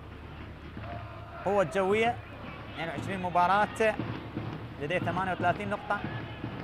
هوك بالمرتبة الخامسة ب 34 نقطة، 19 مباراة ارتباطه في بطولة دوري أبطال الخليج. كل التوفيق لدهوك في مباراة العودة إن شاء الله تعالى، حقق فوز جيد هناك في المملكة العربية السعودية على حساب الاتفاق بهدف، ولكن تبقى الأمور لا زالت قائمة. يحتاج عمل كبير لدهوك في لقاء العودة من أجل الوصول والتأهل بحول الله تعالى. كرة تعود، لمسة حاضرة تسترجع عن طريق الدفاعات مرة أخرى. علاء الدين، علاء يخرجها. نعم حلوة لعلاء الدين، حلوة لعلاء، لقطة تحسب لعلاء النجم السوري. خرج الكرة خارج أرضية الملعب. الطلبة بالمركز السادس برصيد 34 نقطة، أيضا 21 مباراة. نفط ميسان المركز السابع 32 نقطة، وبالتالي نقول بأن القرمة لو انتصر اليوم بعد تأجيل مباراة القاسم والنفط قد يقفز إلى المركز السابع، قد يقفز إلى المركز السابع. مشاهدينا الكرام،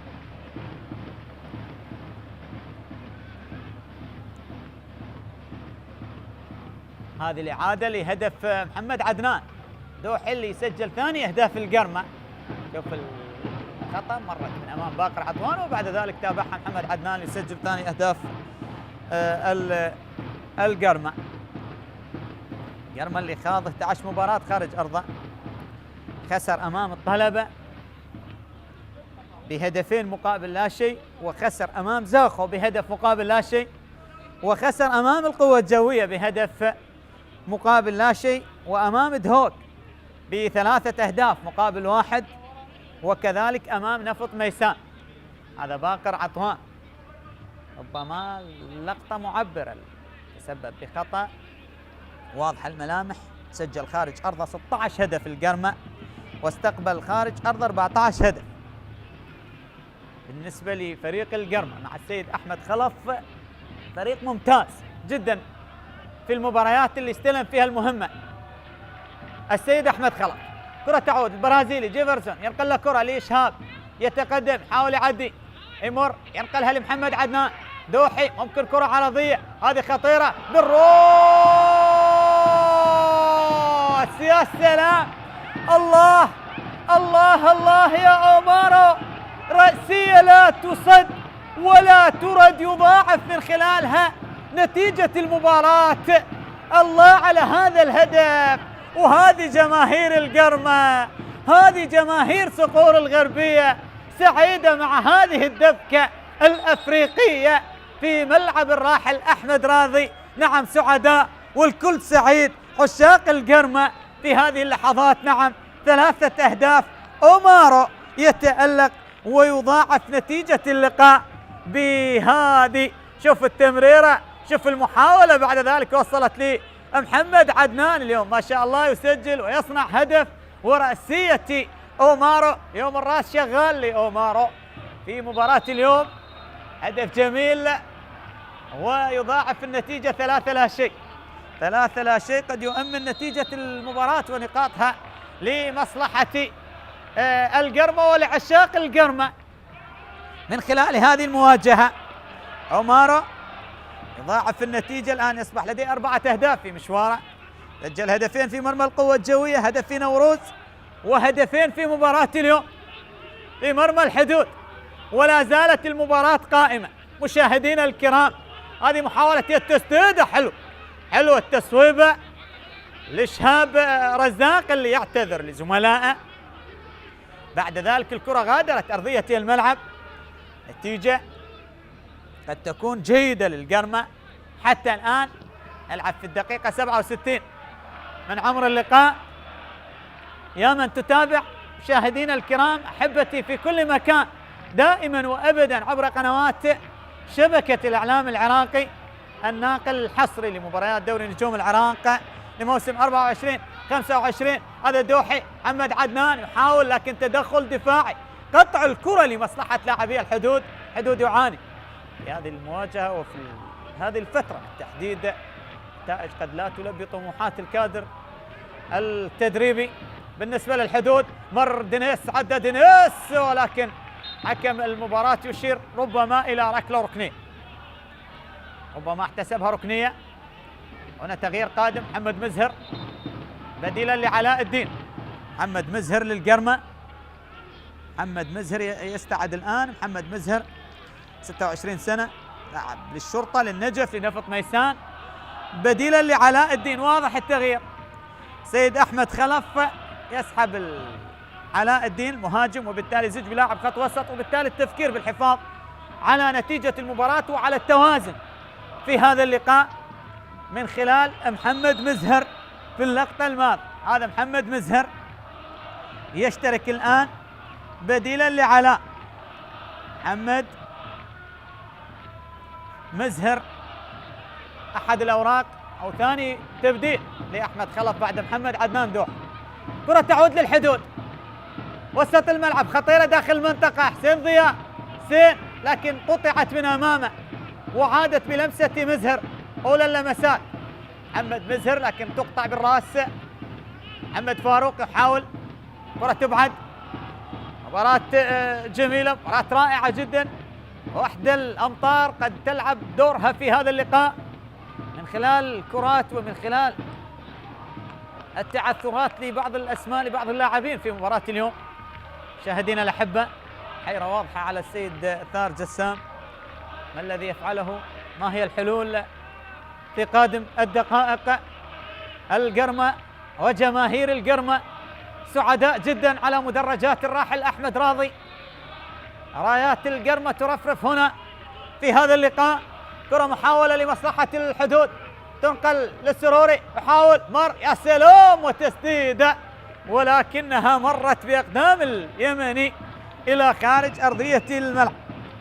أحمد السروري حاول من خلال اللقطة الماضية، ولكن كرة إلى خارج أرضية الملعب. هذه الإعادة وهذه التسديدة اللي مرت على يسار حارس المرمى محمد حميد، غادرت أرضية الملعب.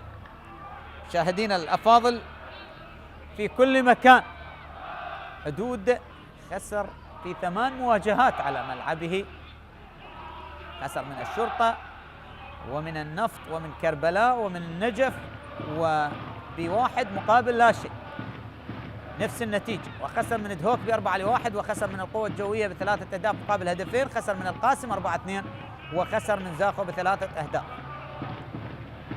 بينما حقق 3 انتصارات فقط على ملعبه أمام ديالا وأمام كهرباء وأمام ميناء. الآن ربما يتعرض لخسارة جديدة، حتى الآن هو يتأخر بنتيجة المباراة. دقيقة 70، دخلنا في الدقيقة 71، ولا زال القرمة يتفوق بالنتيجة ب3 مقابل لا شيء. كرة تبعد إلى التماس. أحبتي الكرام، نذكر بأن القرمة سيستضيف نفط البصرة في المواجهة القادمة جولة 24، بينما الحدود سيذهب أو يغادر إلى محافظة النجف لمقابلة نادي القاسم هناك على ملعب النجف. هنا التماس أمامية، الكرة محاولة لجيفرسون أو ريتشارد أو عفوا أومار المتراجع للخلف. خلاص القرمة الآن بدأ يفكر بالحفاظ على النتيجة. هذا محمد عدنان يفقد الكرة، تماس لمصلحة الحدود. محمد فاروق تركها لحسين ضياء، حسين ضياء على تنفيذ رمية التماس. هل الحدود قادر أن يصنع شيء في الثلث الأخير المتبقي من عمر هذا اللقاء، أم أن القرمة سيواصل تألقه وسط مؤازرة جماهيره وأنصار العاشقة القادمة من محافظة الرمادي؟ قطعت مسافات طويلة من أجل الحضور والمؤازرة لصقور الغربية في هذا اللقاء، وحتى الآن هم يتفوقون بالثلاثي. ركلة حرة مباشرة لمصلحة فرسان الحدود، حرة مباشرة، سيف كريم قريب وكذلك السروري. حسن، ننتظر ونواصل مشاهدينا الأحبة في كل مكان. هذا السيف والسروري يلعب الكرة أمامية خطيرة بالراس، تبعد التدخل الدفاعي والكرة أبعدت إلى خارج أرضية الملعب. تحولت من هناك إلى ركلة وركنية، ركنية للحدود. هذا سيف كريم على التنفيذ، تلعب عالية داخل المنطقة. محمد حميد يتدخل ويبعد الكرة في أكثر من لقطة، الكرات الهوائية، لكن هنا خطأ على دينيس، خطأ على دينيس الغاني، وبطاقة صفراء، بطاقة صفراء على دينيس، بطاقة صفراء على دينيس في هذه اللقطة. مشاهدينا الأفاضل، هذه شوفها بالإعادة، واضح الخطأ جدا، وحكم المباراة يتمركز في مكان جيد، بالتالي أشار إلى وجود المخالفة مع إشهار البطاقة الصفراء لدينيس. بالسلامة للاعب القرمة محمود خليل، هذا هو دينيس اللي تحصل على بطاقة صفراء. رأسية مبعدة مرة أخرى، أقرب لحيدر، حيدر باسم حصل على الكرة، حاول أن يلعب الكرات العالية بحثا عن اللاعبين. داكوستا يتواجد الآن، داكوستا نعم يتواجد بالنسبة لفريق الحدود، القميص رقم 8. بدأ السيد ثائر جسام يرمي بكل أوراقه، بكل ما لديه من أوراق هجومية، عسى وأن يصل إلى شباك محمد حميد من خلال الدقائق القادمة. رمية التماس ملعوبة لكن رأسية مبعدة، لا زالت الخطورة قائمة، وهنا محاولة التسديد والإبعاد.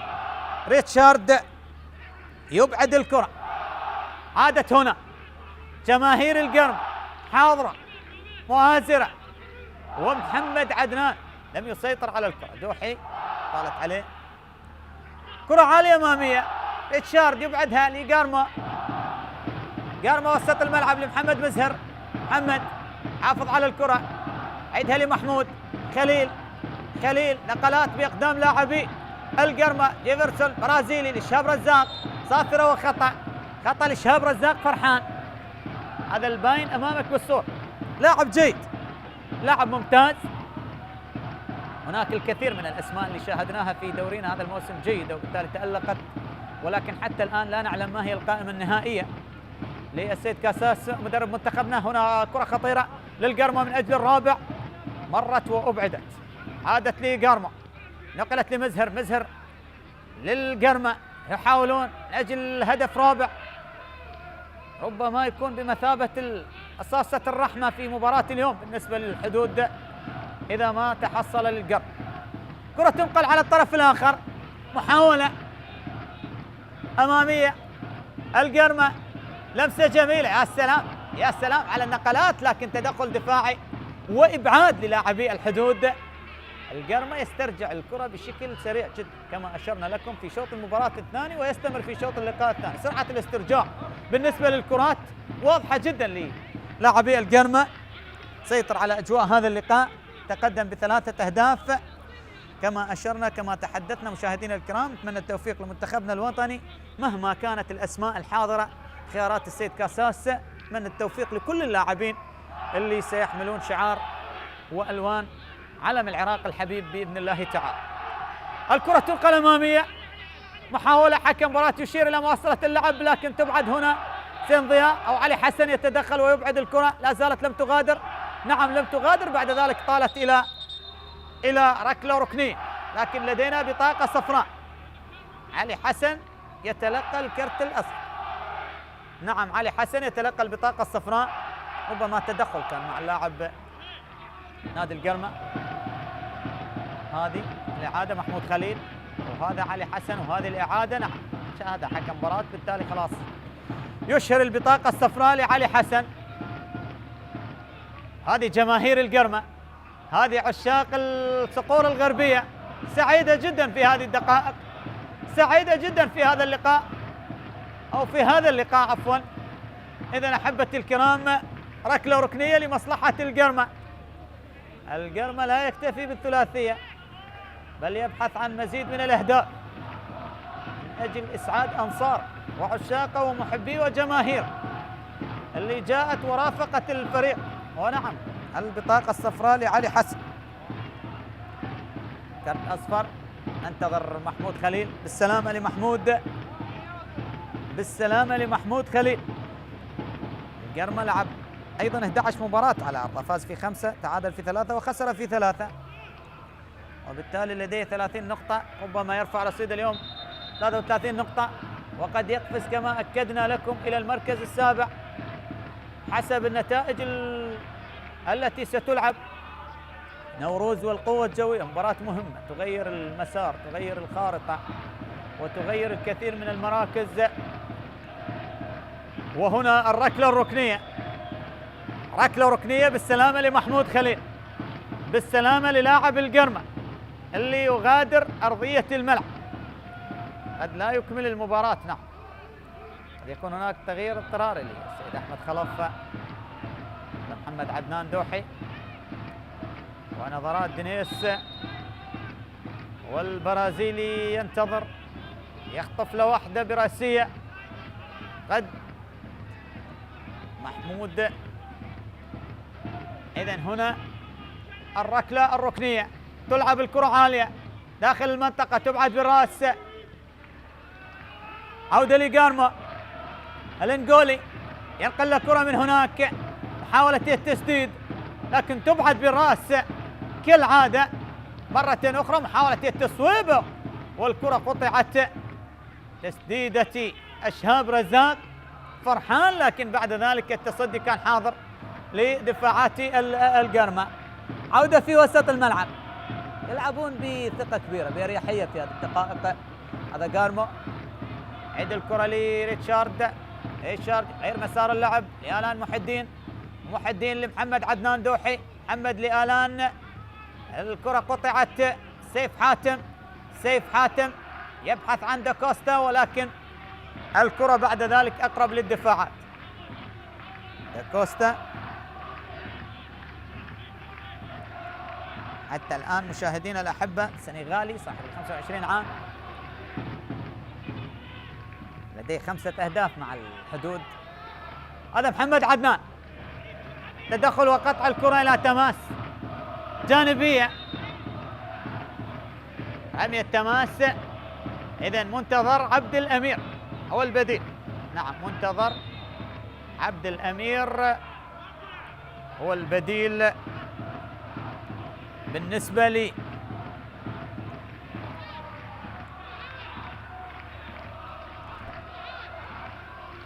للقرمة. قد يغادر قارمو،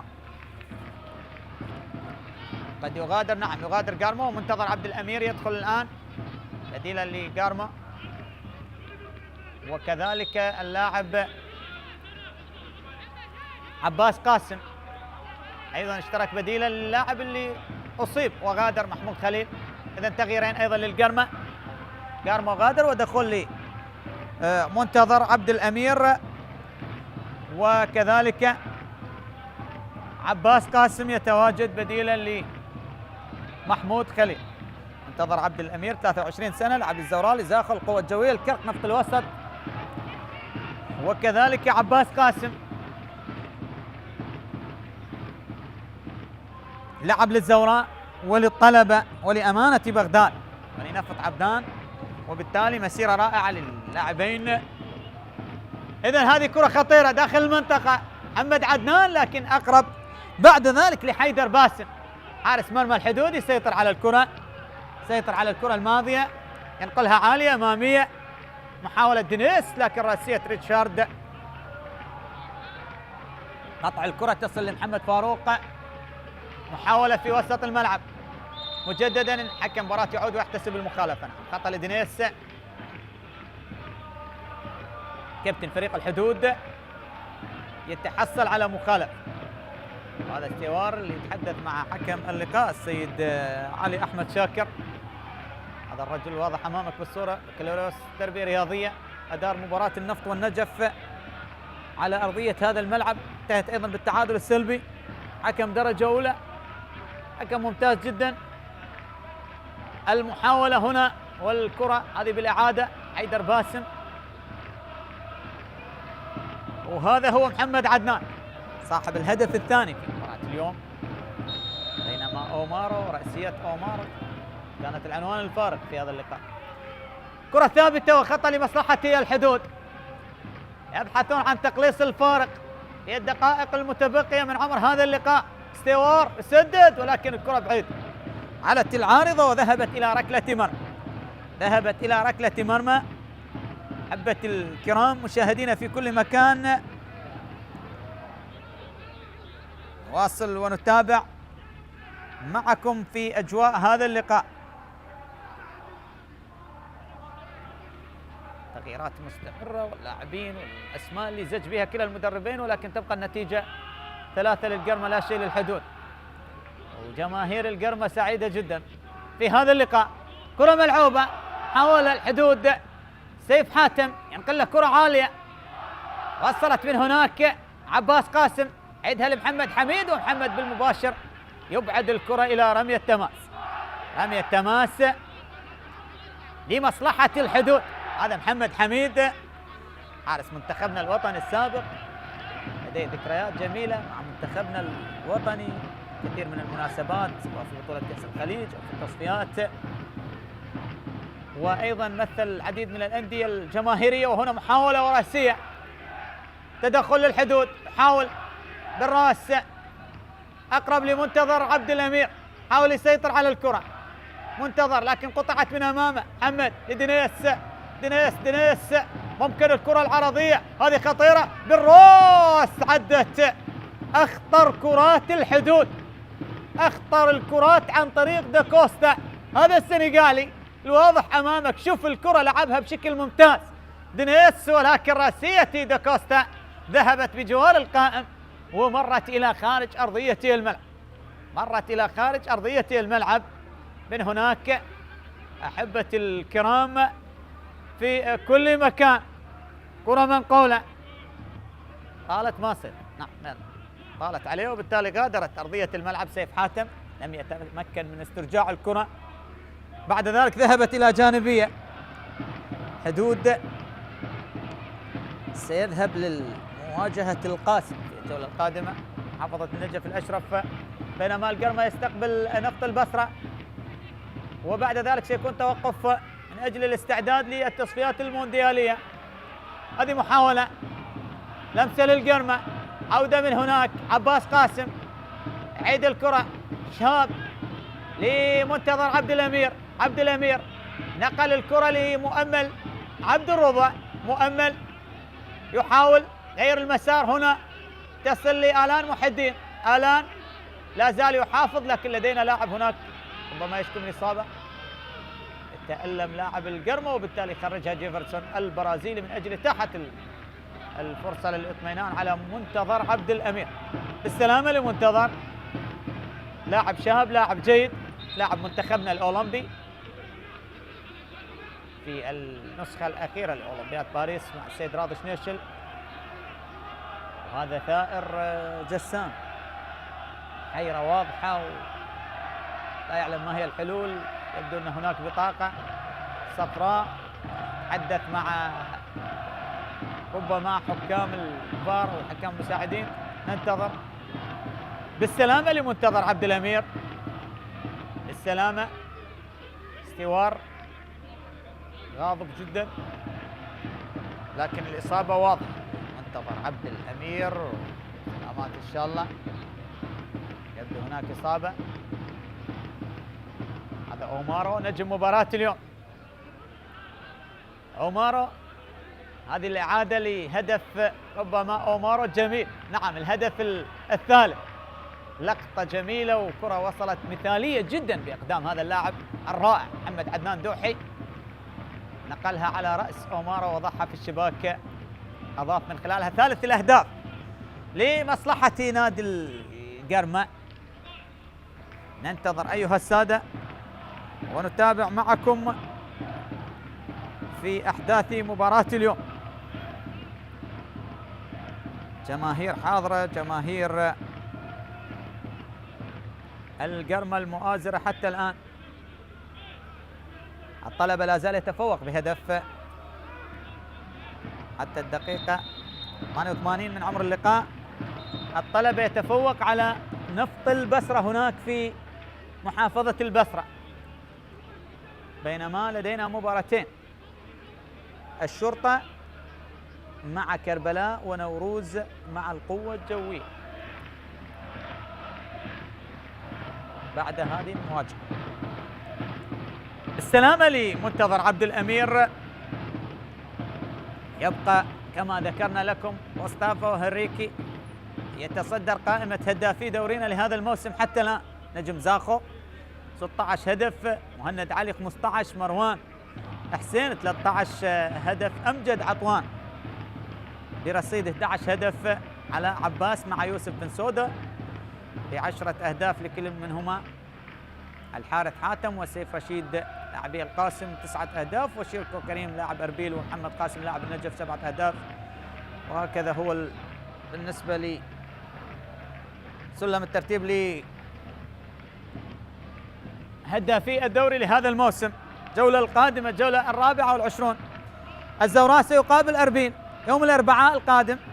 الميناء يستضيف النجف، وديالة مع دهوك ستكون مؤجلة بسبب ارتباط نادي دهوك في البطولة الخليجية أبطال الخليج. يوم الخميس سيكون زاخو بمواجهة النفط هناك في زاخو. نفط ميسان يستضيف الشرطة في مباراة صعبة، في مباراة مهمة. الكهرباء أمام كربلاء، والقاسم يستضيف الحدود. ويوم الجمعة سيكون لقاء القوة الجوية مع نادي الكرخ، القرمة مع نفط البصرة، والطلبة مع نوروز. مباريات الجولة القادمة بالنسبة لدورينا. بينما في الجولة الحالية الميناء تفوق على أربيل هناك في أربيل. كهرباء تعادل مع ديالة 1-1، الكرخ مع زاخو 1-1.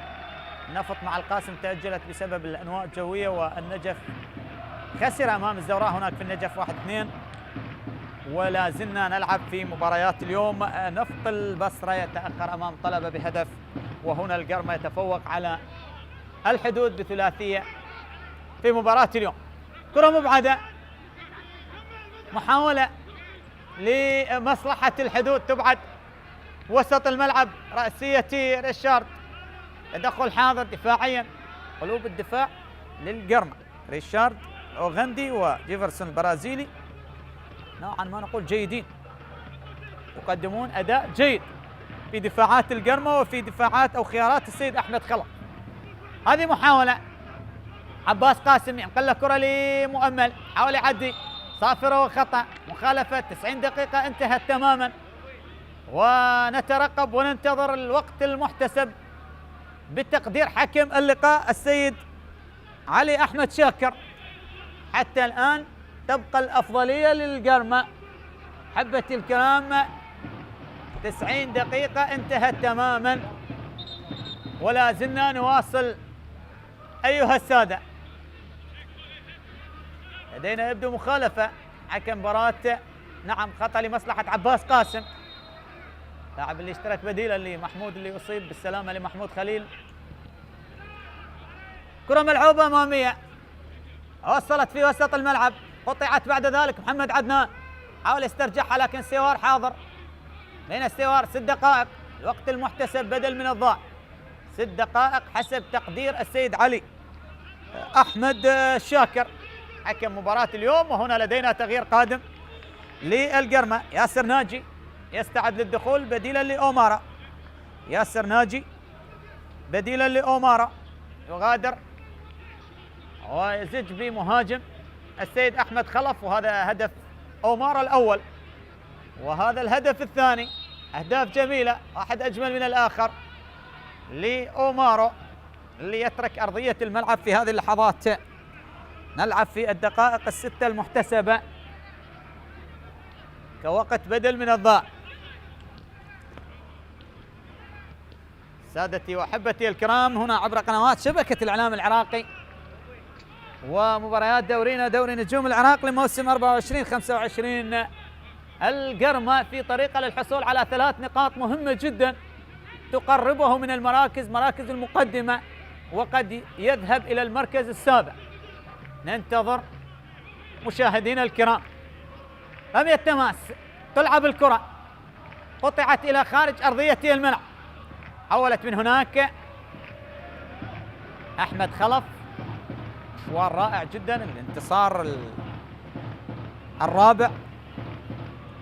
إذا ما انتهت الأمور بهذه النتيجة سيكون الانتصار الرابع له مع القرمة، بعد أن حقق 3 انتصارات على حساب الميناء على الجوية وعلى نفط ميسان، أو على نوروز عفوا، خسر من نفط ميسان وتعادل مع الكهرباء منذ أن تسلم المهمة خلفا للسيد غازي فهد. على فكرة يعني فريق القرمة شكر علي حسن وخالد نيف وكذلك خميس حمود وناطق الحداد وغازي فهد من سبقوا أحمد خلف في قيادة هذا الفريق في الفترة السابقة. الفريق بدأ مشواره في عام 2020، أول موسم له في نجوم العراق، يقدم عطاءات جيدة بعد أن تأهل طريق الدوري الممتاز في الموسم الماضي. كرة تعود هنا، محاولة لمسة لمصلحة محمد مزهر، عباس قاسم تنقل لمؤمل، نقلات جميلة للاعبي القرمة، لكن عودة لدوكوستا، قطع الكرة عادت للقرمة، ممكن التسديد، حاولت مؤمل. مياه الأمطار مؤثرة جدا في أرضية ملعب الراحل أحمد راضي. هذه واحدة، هذه تسديد، يا سلام، حلوة الكرة، فكرتها جميلة لمحمد عدنان دوحي، لاعب جيد، لاعب رائع، لاعب مميز، يجيد اللعب يسار يمين، وبالتالي التنقل في المراكز بالنسبة لي، أو التنويع في المراكز بالنسبة للسيد أحمد خلف من خلال مباراة اليوم. شوف التسديدة حلوة، كانت رائعة جدا لمحمد عدنان، لكنها علت العارضة ومرت وذهبت إلى خارج أرضية الملعب. عادت في وسط الملعب، دقيقتين تفصلنا على نهاية الوقت المحتسب بدل من الضائع وعمر اللقاء بأكمله، والقرمة نقول قريب من العودة بالنقاط ال3. هذا هو محمد فاروق، ينقل له كرة عالية تصل لمصلحة دينيس، عرضية ممتازة بالراس، عدت يد كوستا، مرت يد كوستا، كاد بإمكانه أن يسجل أول أهداف الحدود، ولكن الكرة ذهبت بجوار القائم. شوف الإعادة، الكرات دينيس رائعة جدا، الكرات العرضية، ولكن بغرابة ضاعت، ربما لامسها محمد حميد. ننتظر ونتابع ما هو قرار حكم مباراة هذه اللقطة، هذه الإعادة، لا، رأسية داكوستا يمن مرت بهذه الشاكلة، وبالتالي تحولت إلى خارج أرضية الملعب. نعم، كرة ملعوبة خطيرة، ياسر قد يفعلها ناجي، ولكن قطع الكرة حاضر لدفاعات الحدود. مرتين أخرى، محاولة من جديد، كرة تعود لجيفرسون برازيلي، سيطر على الكرة، حاول في وسط الملعب مرتين أخرى. جيفرسون لمنتظر عبد الأمير، لآلان محي الدين، حلوة لمنتظر، تقدم من هناك، منتظر ممكن يعدي، ولكن تدخل لحسين، قطع الكرة تصل لمصلحة سيف حاتم في وسط الملعب. محمد فاروق، محمد تنقل لمصلحة السروري يبحث عن تمريره، ولكن قطع حاضر لدفاعات فريق القرمة. أحبتي الكرام، آخر الثواني بالنسبة لعمر هذا اللقاء. ونعم أيها الكرام في كل مكان، تنطلق صافرة السيد علي أحمد شاكر لتنهي أحداث هذا اللقاء بانتصار أقل ما يقال عنه مستحق لمصلحة القرمة. مبارك للقرمة ولجماهير القرمة، هذا الانتصار حظ أوفر للحدود في المواجهات القادمة. إذن مشاهدينا الكرام، أحبتي في كل مكان، كنت معكم على الهواء مباشرة أنا معلقا لهذه المباراة عباس الميالي، حتى ألقاكم في مواعيد كروية قادمة، أترككم بأمان الله وحفظه.